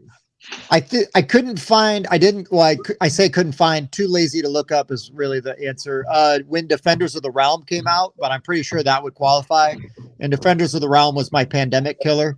I love Defenders of the Realm. That could have been on my list too, but all right. After all of that build up, West, please, proceed as you like, honorable mentions and such. So you mentioned quite a few games that were going to be on my honorable mentions as well, but I'm going to throw out a couple more that are important for myself and my family. If I can grab a stupid game over here. Here we go. King of Tokyo. Nice. Dude, could have been on my list. I love King of Tokyo. Yeah, it's one like my kids play all the time, and I can play with my kids, and it's really simple. It's lots of fun. If you add in the expansions, it makes it even more entertaining because then each of those characters becomes a little bit more asymmetric, which makes it even more entertaining. So I absolutely love that game. Highly recommend it. Targi, one of my favorite 2-player games. I've never played it, but I've only ever heard good things. Oh, it's fantastic. And it's so good as a 2-player game, like, because that's what it is. It's just a 2-player game. And you're, moving your pieces all around the outside of these cards. Each card has a specific action, and you're looking at the action that goes, you're getting the card that's inside of the metric that's sitting there. So you've got a tableau down in the center, and where your pieces are located, you get the card where it touches, basically. So it's a way to build out your tableau underneath while also taking these unique actions on the top to gain resources and move throughout the board. So there's a lot of planning, but it's very simple, and every single game is different because those cards that come out of the middle make it even more entertaining. And I've heard the expansion is completely different, and I'm really excited to play it. Just haven't had a chance to do that yet, so highly recommend that one. I would be remiss if I didn't talk about a flamingo themed game, because for those of you that don't know, I have a thing for flamingos, obviously, but I also have a rule this year. I made a bet with myself that I'm going to play 2 new to me flamingo games, so games with flamingos in them. And also Man versus Meeple. Emily, we do the Man versus Meeple in Christmas time does the Meeple Santa, or they don't call it Meeple Santa, they call it something else. But it's basically like a Secret Santa type of thing. Secret Meeple is what they call it. And you buy $70 worth of board games for someone, they buy $70 worth of board games for you. So you're just getting free board games, and you're giving board games to somebody else. And it's a way that, it's an opportunity to give back to people and have fun.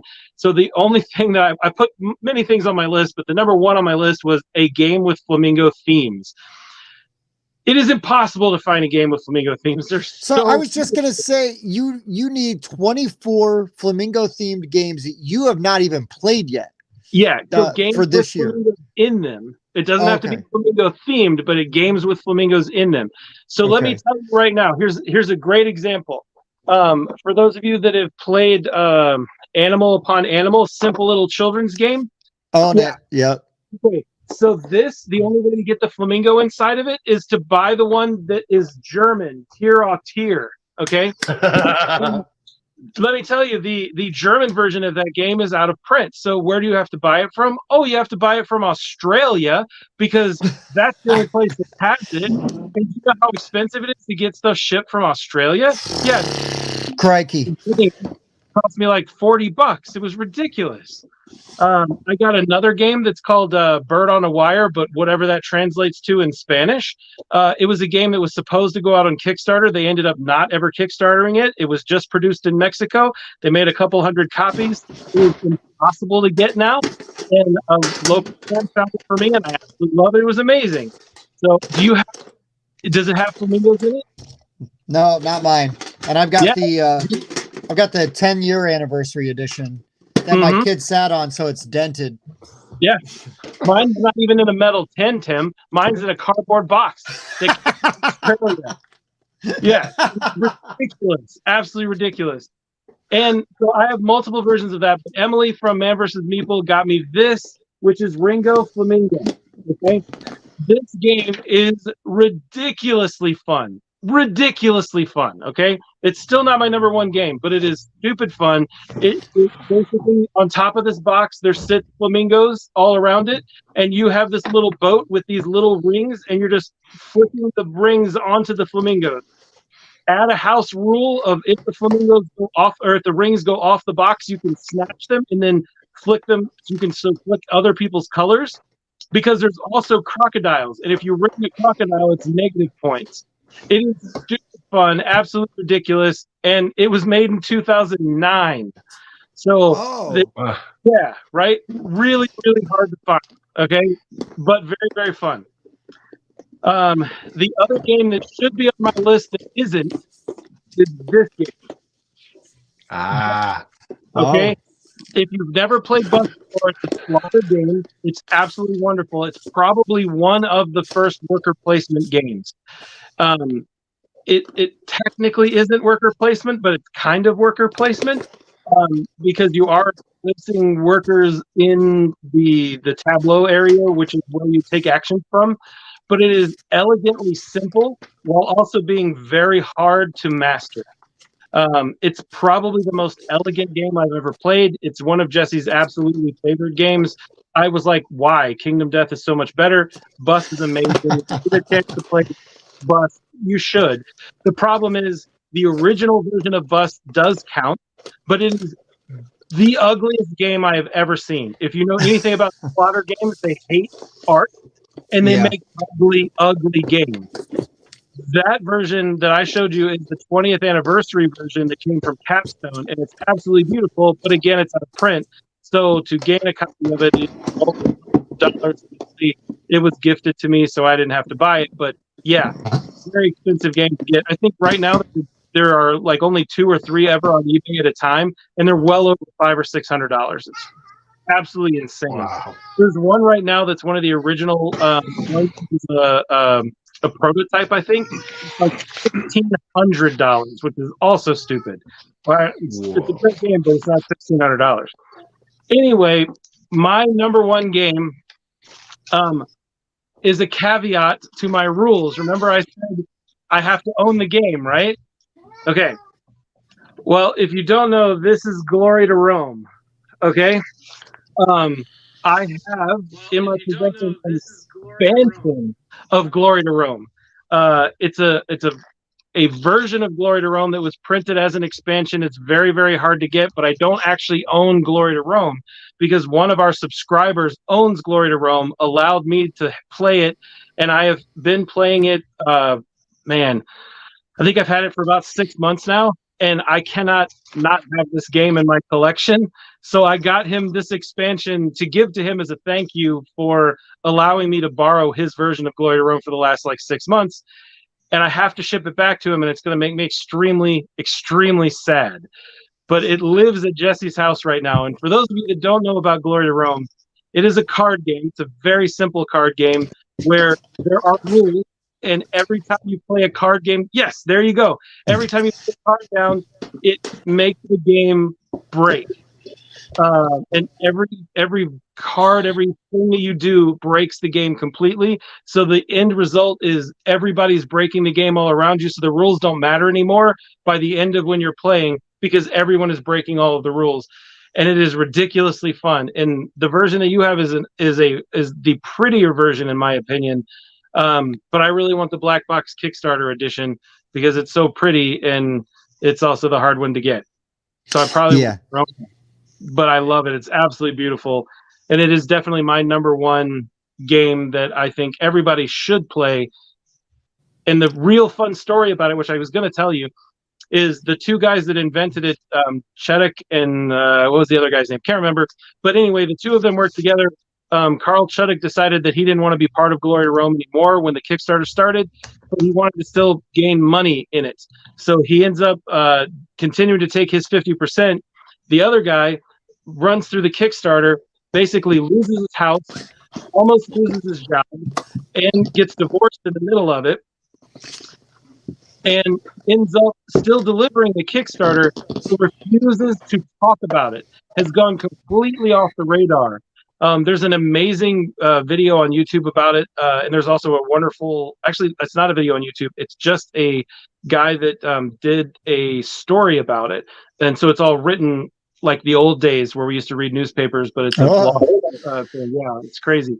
But he actually talks about it. He interviewed the lawyer for the guy who ran through the full version of the Kickstarter. By the time it was all said and done, they lost about $100,000 on the game, and it will never be reprinted. Carl Chuddick built two different versions of Glory to Rome afterwards. And there's one that starts with an M that's a very small card game that's the closest version. It's like Moreno, or something like that.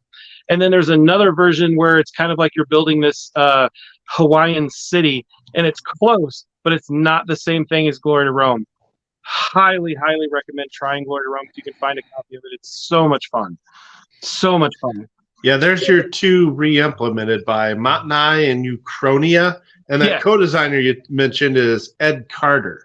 Ed Carter. Yep, there you go. Yeah, so Carl Chuddick and Ed Carter. And Ed Carter is the one that he doesn't even take calls anymore. He's impossible to get a hold of. I tried because I really want to interview him, and I want to interview Carl Chuddick as well on Quackalope. I think it'd be an amazing video. I've done tons of research on this topic. Carl Chuddick you can still get a hold of, and he'll happily talk to you until you bring up GOT. As soon as you say Glory or GTO, as soon as you say Glory to Rome, he's done. He'll turn the whole conversation off. He refuses to talk about it. When he made Utica, they actually said that it was too close to Glory to Rome because he literally skinned it. And then he said he had to completely change it. So there's a lot of stuff that's different in that isn't the same in Glory to Rome. Montanai is as close as it gets without actually being Glory to Rome. He's also the guy who did what's the very small inventor game, Inventrix or something like that. There's a whole version of like 7 or 8 of them that are inventor card games they're also very, very good in the scheme and theory of Glory to Rome, but nothing hits that nail on the head that Glory to Rome does. It's just so beautifully chaotic and very cutthroat. So it's a game that I have to play. And you know what's funny is that copy of Glory to Rome that I showed you. I bought that at a convention flea market for like $15 9 years ago. I've never played it. Never?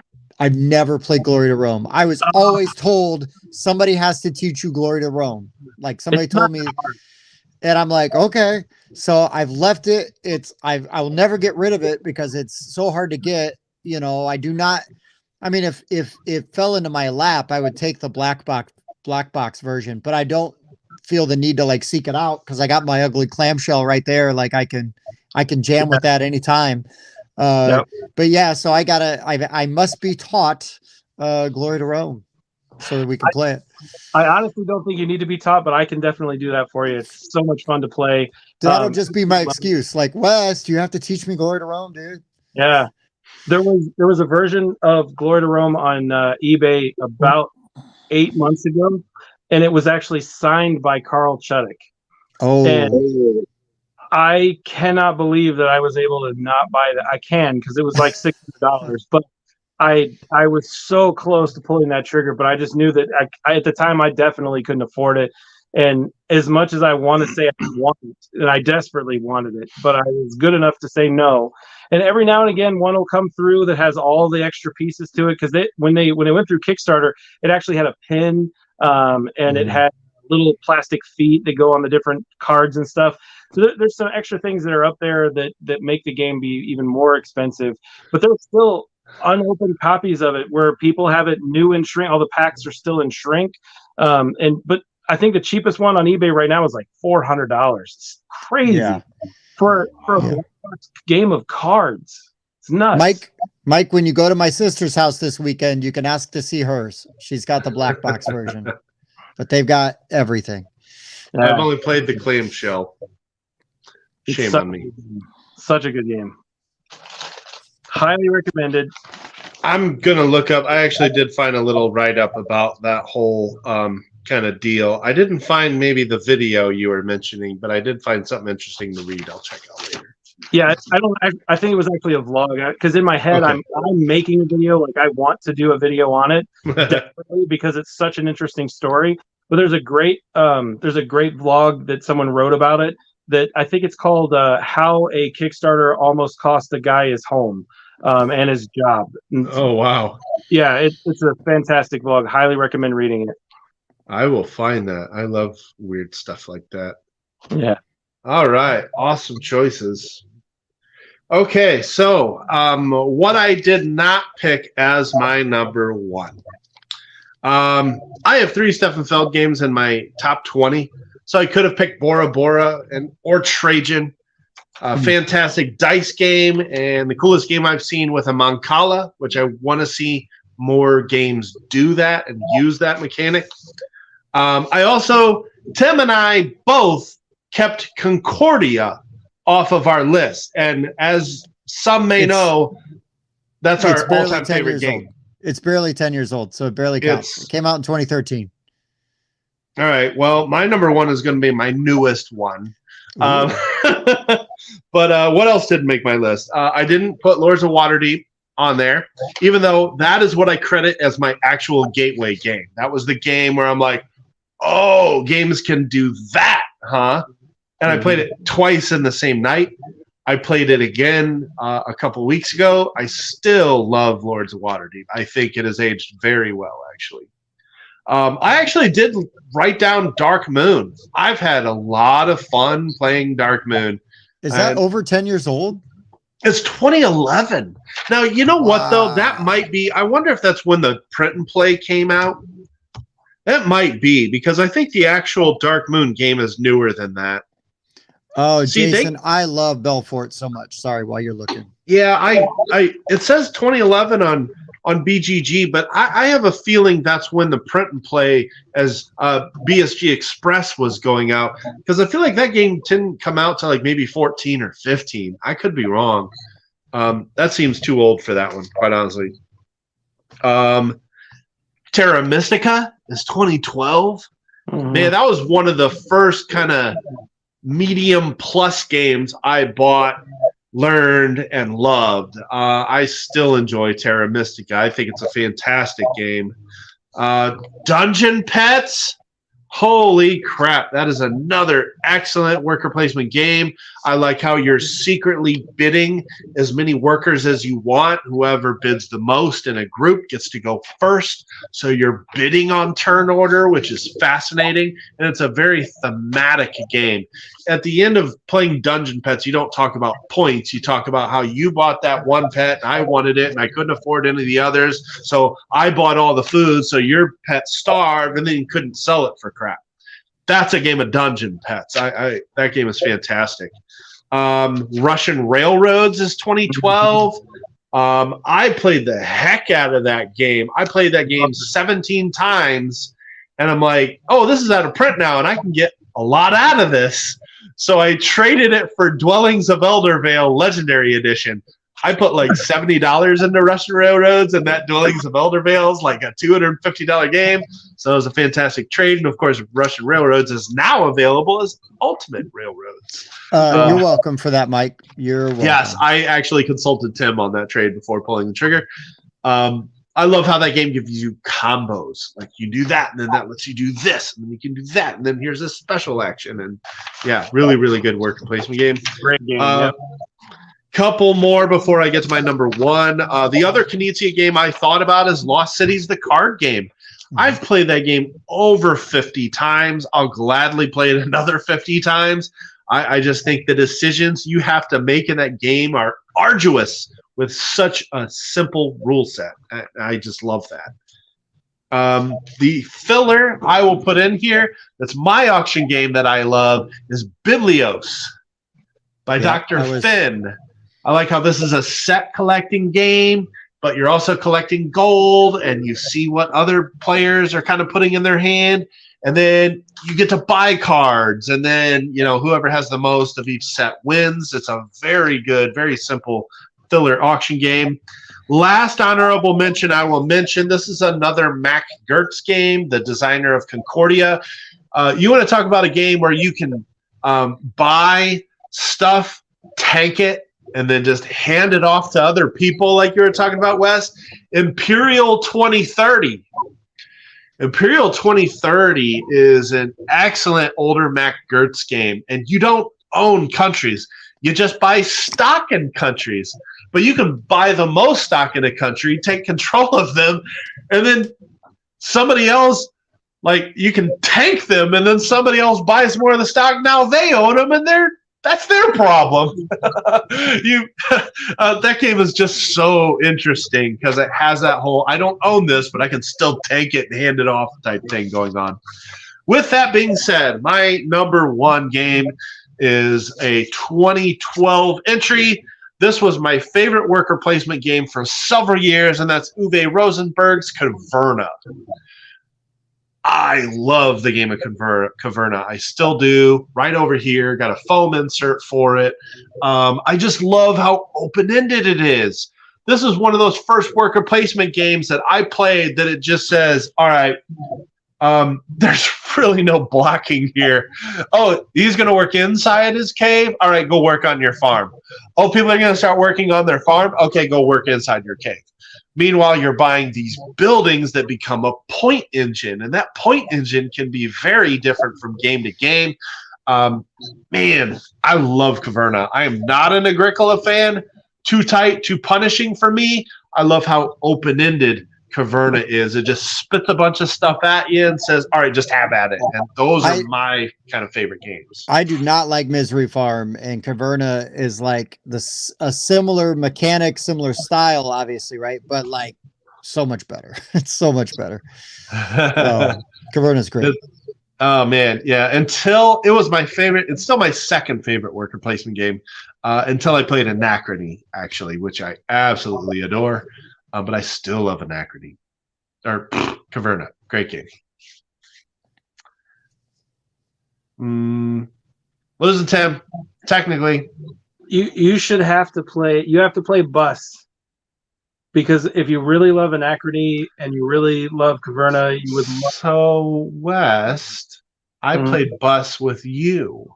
Oh, that's right, but we only played with 2 players. Only with 2 players, yes. And you warned me it's not technically a 2-player game, but you really want to show it to me. And we did hammer that out that night. So what game was that? I missed it. I was buffering. I was in the Twilight Zone. We played Bus together as a 2-player game, Bus. which technically we're not allowed to, but we still worked. It just isn't as good as it is when you've got 3 players. Yeah, and I got crushed. And there's a lot. I can't even think of how chaotic that would get at 5 people, because things are just constantly changing. Like you're taking your worker placement actions. You think you're going to be able to do one thing, and then by the time you actually go to take your actions, that's not the way things actually turned out.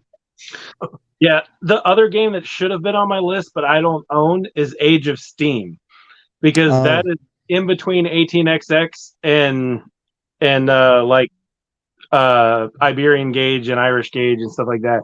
It's that next level up, and Age of Steam is so good. It's so good, and it's a lot more accessible than 18xx. It scratches the itch without taking 6 hours. It only takes like 2 hours. But it's the same concept because you're stealing stuff from other people. You're designing track, delivering actual physical items from one place to another. But it's also like roads and boats where you're trying to make the longest route possible without ever actually getting to where your real destination is, unless you absolutely have to. So it's a lot of fun. Highly recommend Age of Steam. Awesome list, guys. Good stuff.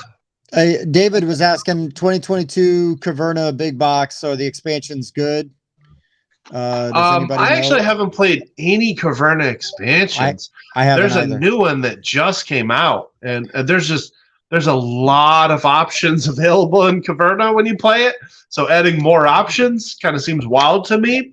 And I'm not always one that like feels it's constantly necessary to add expansions to some of my favorite games.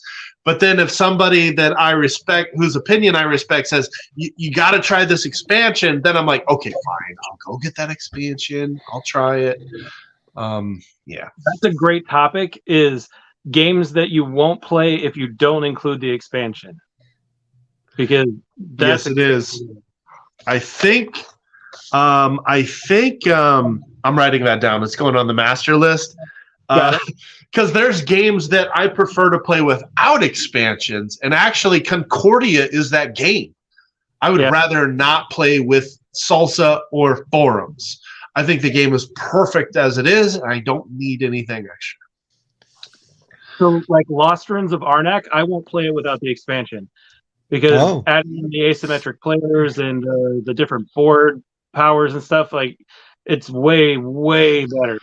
That is great to hear because I love Lost Ruins of Arnak. I've only played the base, and I've got the Leaders expansion sitting over there. So I will definitely use it next time. I've only played Arnak once. It was fine. It's exactly how I felt about it. I was like, it's fine. And then I played it with the expansion, and it made it fine to, well, okay, this is a game that I would play more. Oh, sure. Yeah. It comes back to that whole open-ended gameplay that I like, where it just spits a bunch of stuff at you and says, okay, extend your turns as long as you can. And that's just a thing I've always liked. Mm-hmm. And to answer Ace's question, I have never played Brussels 1893. It's been a while. It's a very unique style of worker placement. It kind of, it's loose. It has a loose tie-in to Targi, where like you're placing multiple workers in a grid, and like kind of the row or like the column they're on gives you like a secondary kind of action. It's unique, but it's been years since I've played it. Wow. If Dan is saying that there's a Caverna expansion that gives you variable player power or asymmetric races, then dang, I have to try that then. That sounds awesome. I actually haven't even looked into what the expansions add, I'll be honest.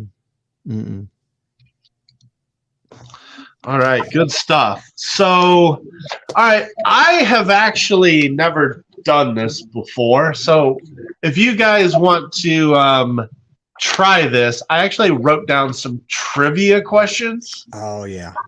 For 10-year or older games. Oof.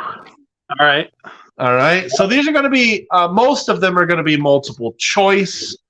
I don't know if you guys, if you want to write them down or if you guys just want to spitball your answers. It doesn't matter. I'm not going to keep score.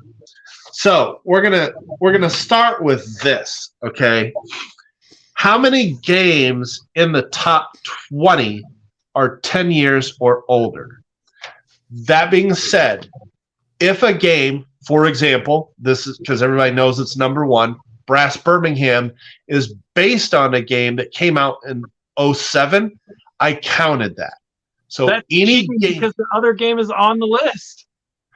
The other game is on the list. And it's in the top 20, I'm pretty sure. It's the original. Well, Lancashire is like, it's in the top 100, but even that one is a remake. All right, See, that confuses me because Yeah. OG Brass is just Brass, and then there's Birmingham and Lancashire, and I'm like, which one is the reprint of original Brass? I always forget, and All everybody right. tells me. Yeah, Lancashire Scrap it. is a 10-year-old game, but Birmingham is not. Okay. I can't fix those questions then. So, curveball. Which came out first? Eclipse, Concordia, Terra Mystica, or Robinson Crusoe? Eclipse. What are the choices again? Eclipse, Concordia, Terra Mystica, or Robinson Crusoe? All Well, at least 10 years or more. Terra Mystica just barely makes it. I think that was 2012. So I'm going to go with Concordia. It is Eclipse. These are all very close. Eclipse came out in I'm not 2011. competitive, West. Terra Mystica and Robinson Crusoe 2012. Writing down my Concordia score. 2013 just making the cut. Dang it. All right, fair. Let's go back a little farther. Okay. Which came out first?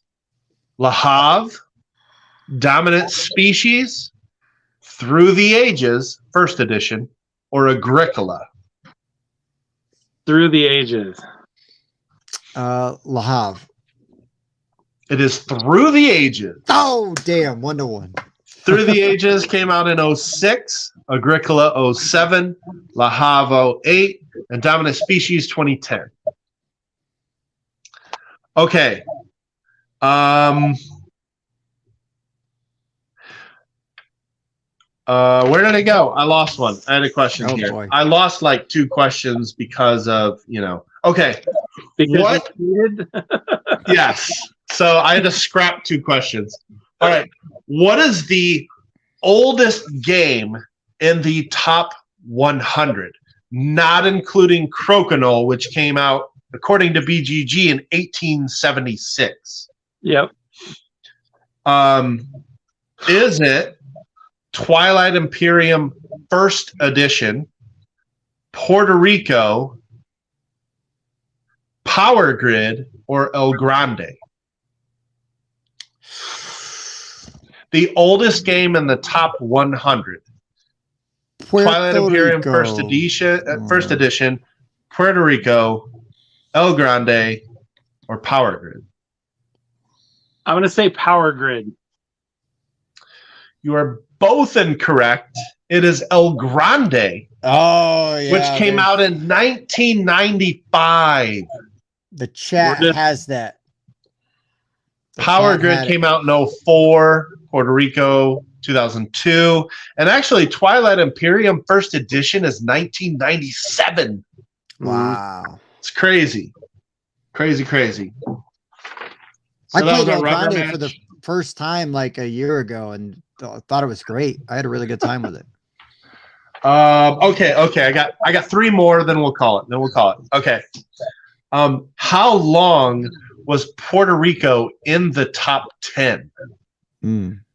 Is it 8 years, 10 years, 12 years, or 15 years?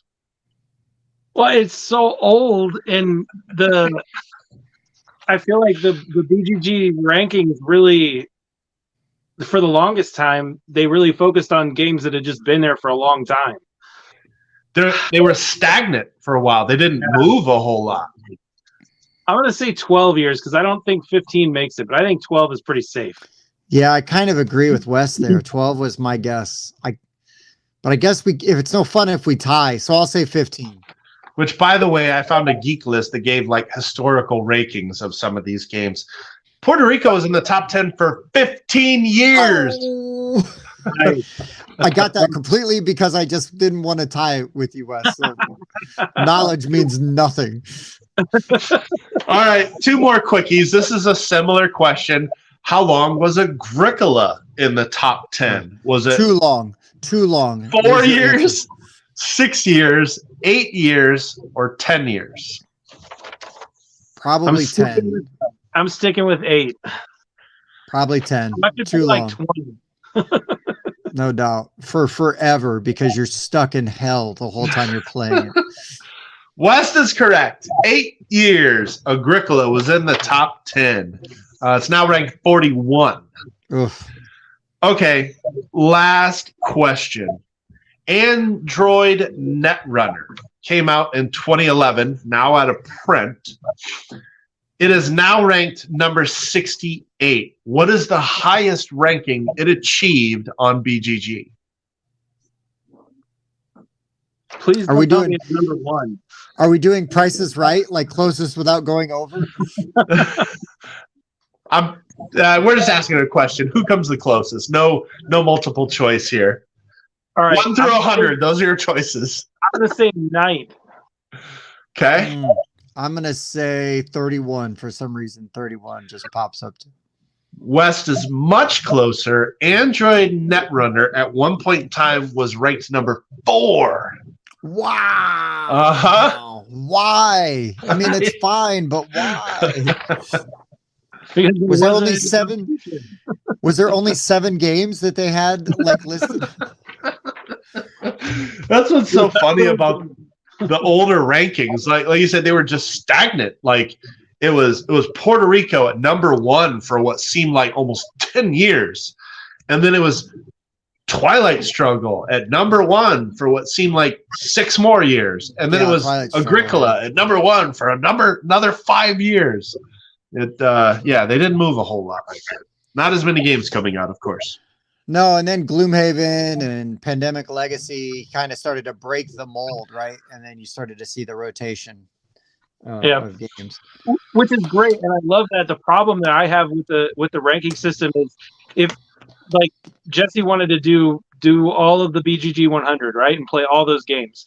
And I think it's an awesome series, and I wish more people had watched it so we can keep doing it. Eventually, we'll probably go through them all, but it doesn't get as many views because they're really old games and they're out of print. Like half of them are out of print or really, really hard to find. And I think that is the issue that we have the most in our industry right now is some of these really great games you can't play because they just don't exist unless you know someone who's got an amazing collection or spends lots of money to buy these really great games. You're never going to have the opportunity to play these amazing games. But then you add in all these other incredibly great games that are coming out every year. It just disincentivizes people from going and learning the classic games that made some of these new games happen and that happen to be better. In the case, in my opinion, of Battlestar Galactica and Unfathomable. It's great that we have a version of it, something that is close to the original, so at least you get the experience of playing it, but it's not as good as the original, and it's very sad that that's where we're stuck at right now. Yeah, no, that's a really good point. Yeah, and it is true, especially as a smaller content creator, that you're really kind of chasing views a bit. And I'd love to review all the Feld games in my collection, but how many of those are going to get us that many views? Not that many of them, unless I make it like this 10-part series and, Mike's reviewing 10 Feld games, and then all the Feld fans jump on it. But, other than these reprints, it's hard to generate buzz with older games, at all. Yeah, I actually joked. I saw this post in one of the larger board game Facebook groups. Which one doesn't matter, but it's one of the biggest ones. And I saw this post that said, "Hey, what games are out there that you think don't get enough buzz?" And I jokingly commented, "Any game that's more than 3 or more years old." There's just no. There's no newer content. People aren't posting about, 3-4-year-old games. They're posting about stuff they just got, that just hit the table, that just fulfilled from Kickstarter. That's where all the buzz and the hotness comes from. And unfortunately, it makes us content creators not want to cover them, which sucks because there's a lot of awesome games that are not being talked about. Oh, yeah. Yes, yeah. I mean, but there's all that's kind of where, and somebody said in the comments the top 10 list do well. And that's kind of where we make up for that, is in our top 10 list, where it gives us the opportunity. It's like, you know what, here's a game that never gets talked about. It's on my list because I want to talk about it. I want to shine a little light on it. Even if just for a few minutes, somebody then goes, oh, yeah, like I love it. Because a lot of podcasts or shows, when they talk about like what we've been playing, sometimes they'll play an older game. It's not always the newest stuff or what that review's for. So sometimes that's a really good way to kind of catch it. Like, oh, like what was that game they were talking about? I'm going to make a note. I'm going to look it up. I'm going to, is it in print? Can I get my hands on it, without having to get a divorce? And, and then can I get it played? So I'm going to revisit this. This is actually something I honestly want to do. A few of them are back here. I'm trying to play more of the ones that I own. And then I feel, especially some of the more newer ones, I feel like I could honestly do a top 10 Feld games list. I'd need some help on that one. I'm the only one in the rundown that could actually do 10 Feld games. I need some help on that. I'd maybe get Jason from the Board Game Mechanics to help me out. I think what you do is we do a let's see how all these other guys like these Feld games. And then, so you're trying to sell us on these. And I will say this fully in jest, these old and busted, crusty games. You're like, oh, fine, whatever, we'll play this. Actually, is a great video idea. Well, that's why I started the show, Mike, because I come up with great video ideas, and you've been replaced by Wes. I just so, gave him he way laughed too at my much joke. credit. Like playing, just take some old game. This is actually a great series idea. Just take any old game you love that like none of the rest of us have played. We all play it, and then we either love it or crap on it, and then Tim has to defend it. Yeah, except we're going to do you first. We're going to do the Feld ones. I was about to say, don't pass your idea on to somebody else to have to defend. You're the one that's going to muck around in there for a bit. Well, well, Tim's the one that supposedly has all the good ideas, so I was trying to give him credit for it. Let him start. Listen, I did that already when we first started the show, which nobody should go back and watch those really old episodes because they were terrible. But it's like, these are games from my collection, and I'm going to review them. Ooh, and see, that's right there. Did you already touch that one? Sorry if you did. That's what she said, and no, I don't think so. But. Where am I writing my hard to find games? That is a wonderful topic. Yeah, I'm all about that topic. As someone who checks eBay multiple times a day. Yeah, obviously you have several hard to find games, so that's apparently your thing. I love indie games. I have multiple games that are very few copies. I have a game over here called Steeplechase, and it's a handmade game. I've got another game upstairs called Moonstone from Japan. Amazing game. It's an incredibly fun game, but like no one has it because it's really hard to hunt it down. I have a fisherman game upstairs that it's a hand of cards and it's just covered. You can do like 10 things with each card by the way that it twists or turns or sits down and how you play it, when you play it. Incredibly intricate, unique games, but just done with a hand of cards. The Japanese market is totally different than the United States market, and Oink Games is starting to really go over to there's a thing in Japan called the market, and it happens 3 times a year, but there's 2 really big ones, one in the spring and one in the winter.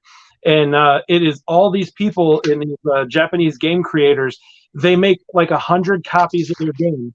And instead of like a con that we think of where you go and they have, thousands or hundreds of versions, they literally have 100. You have to reserve your copy before the event starts, before you've even seen the game. There's just like a little rundown of what it probably is because they may not have even finished the game before the con starts. But you're going and you're saying, yeah, I think I want to buy this game, and this game. And you reserve a time, you go to their booth, and their booth is a half of a 6-foot table. So there'll be 2 people sitting at the same 6-foot table, and they will have 100 copies of their game. And then you give them money because they can't show you what the game is. and then you just take the game from them and say thank you very much and move on, unless they have booths. And then they'll have someone selling their game in one booth, and then they'll have somebody demonstrating their game in another booth. But if you have a demonstration, you can't sell the same game anywhere nearby. And likely the game's already sold out anyway, because someone's already reserved all the different copies of it. But then these big game companies like Oink and some other people that probably don't want to be mentioned, but Oink does, so it's totally fine.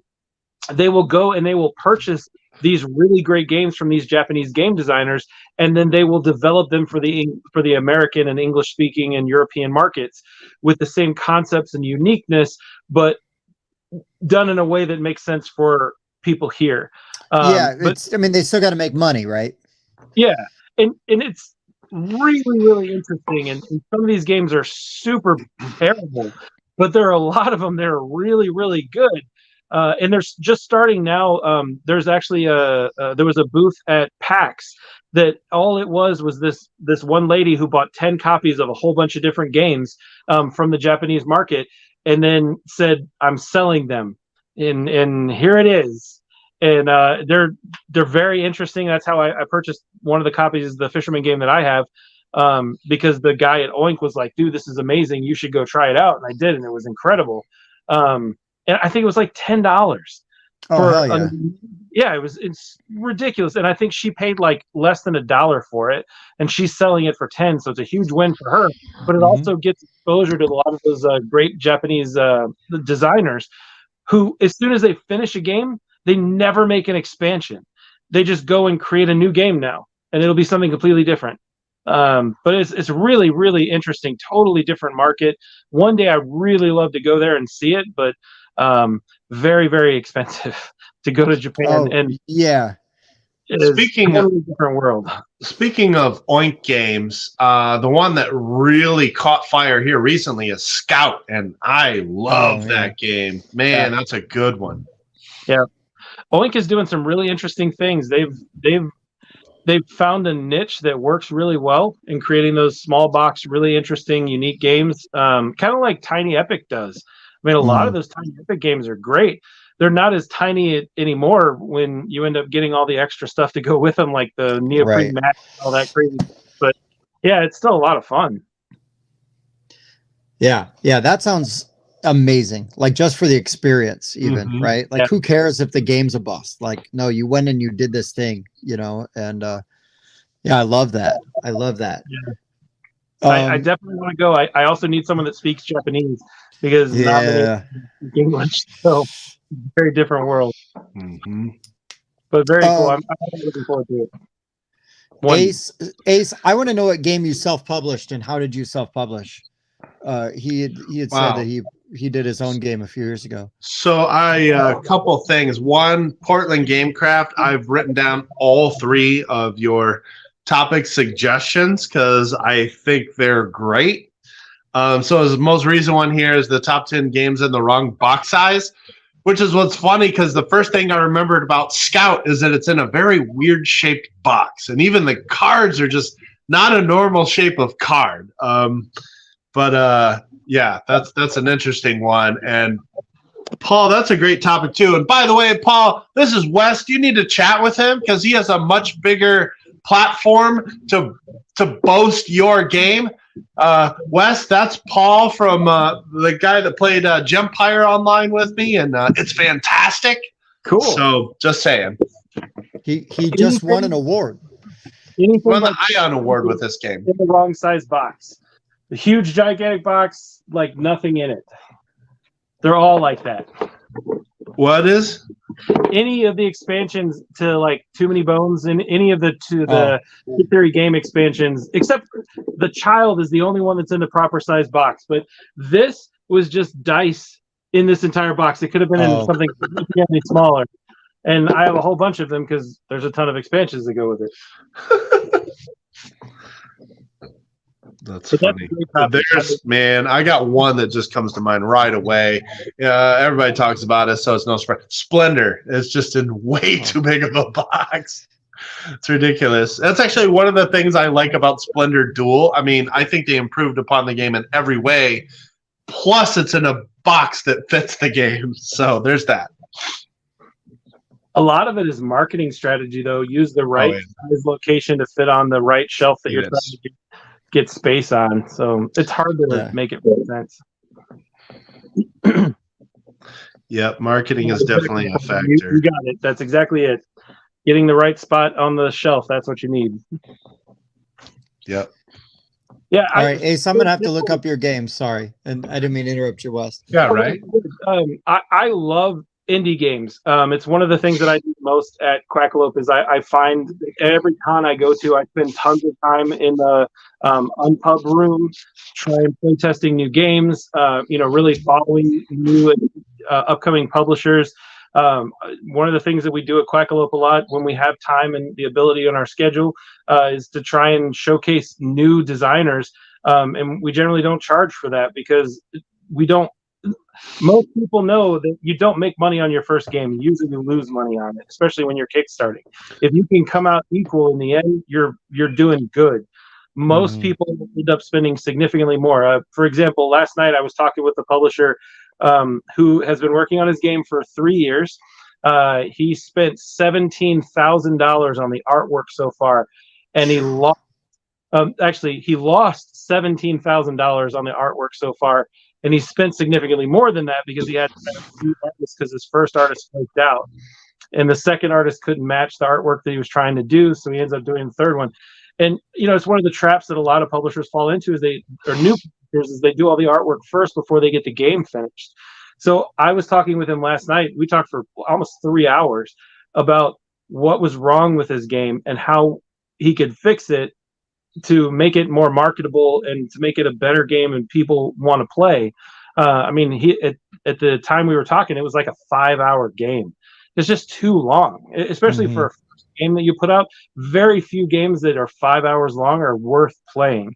And this is coming from a guy who loves to play Twilight Imperium, loves to play 18xx games. These are super long games. They don't feel long. Games that feel long, I don't want to ever play. Like, it's one of the reasons I hate Terraforming Mars, because it's a 4-hour game that's a great 35 or 40-minute game that happens to play in 5 hours. So that is too long. It's too much.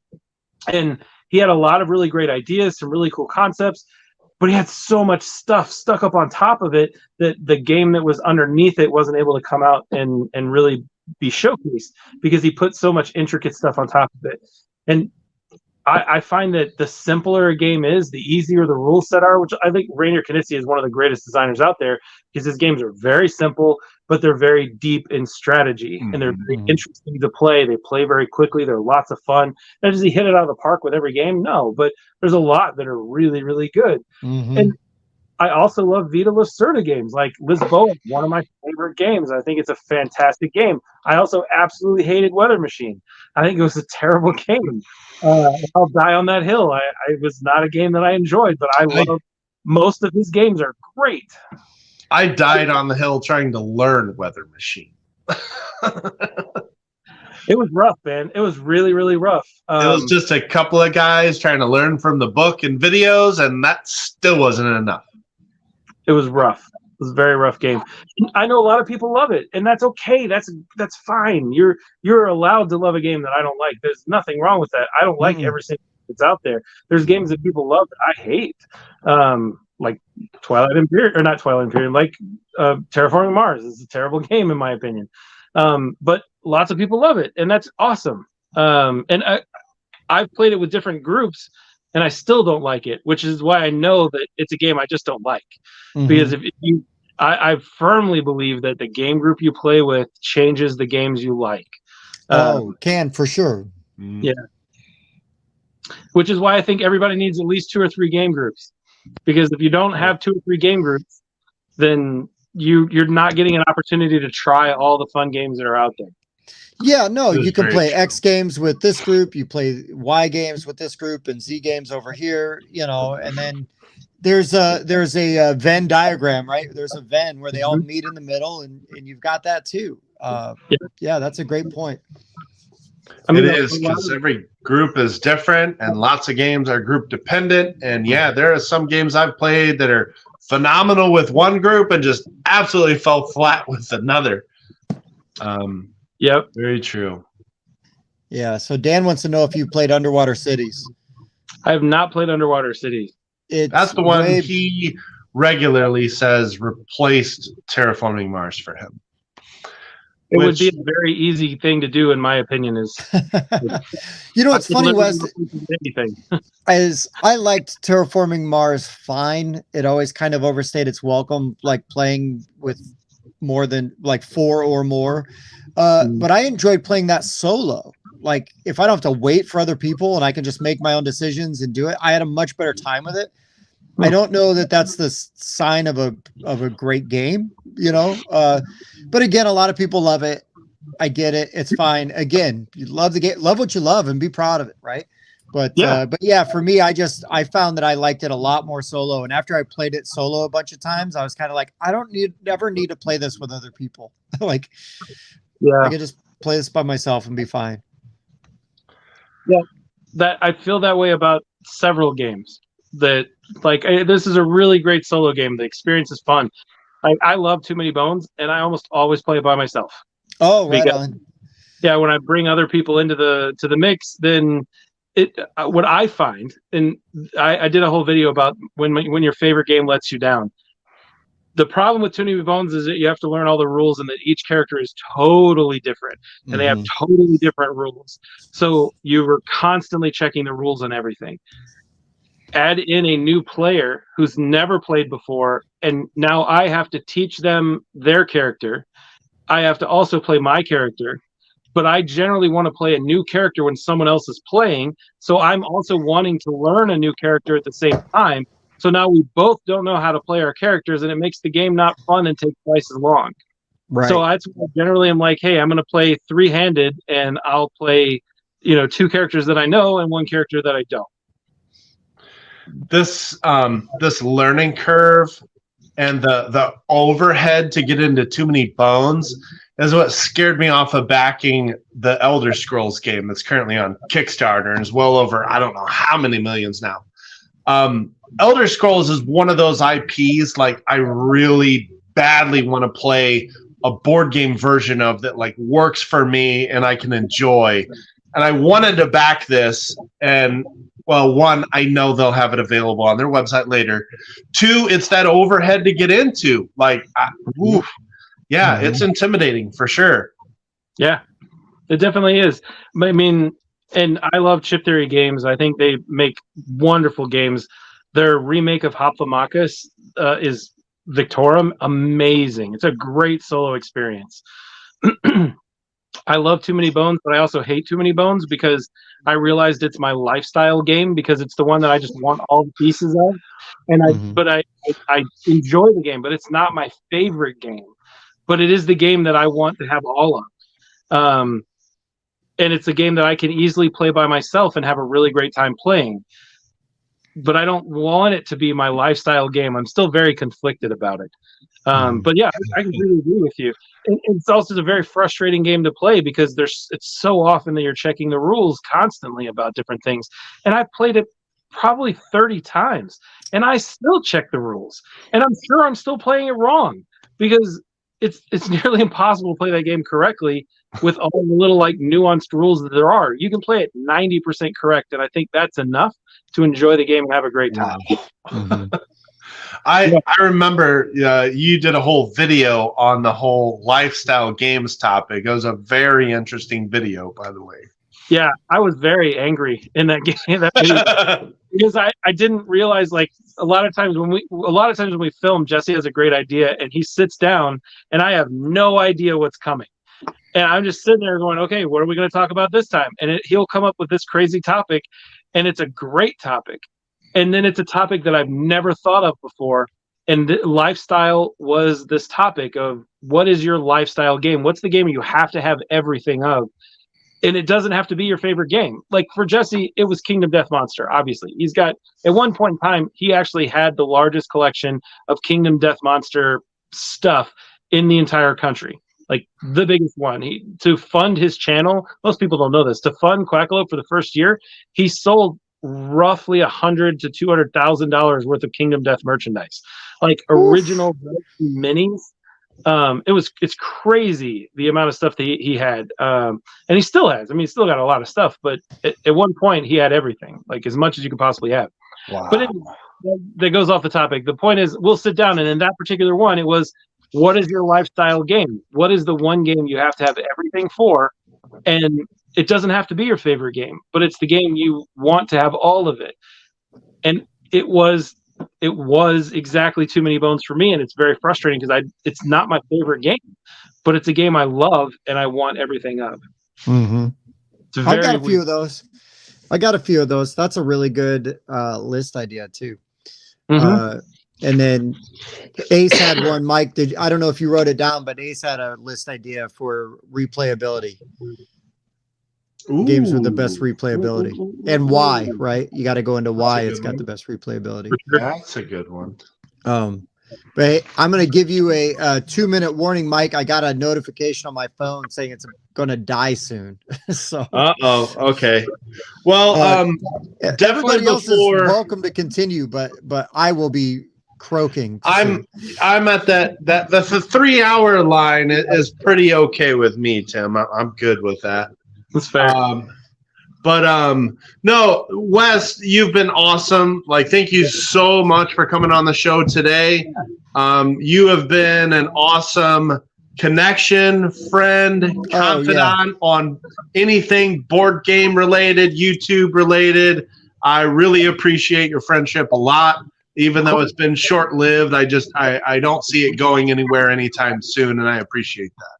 I completely agree, guys. I'm excited that there's a great channel locally that I can help support and do whatever I can to help you guys out, and hopefully one day you'll help me out too. So I really enjoy being part of the community. I really enjoy helping wherever I can, and if there's anything I can do at any point in time, please let me know. Always here for you guys. No, man, you have no idea how much that honestly means to us. The fact that you've been so open with Mike and myself as well. I just so grateful for it. It's very, I don't know. It's awesome to meet other people that are as passionate and care.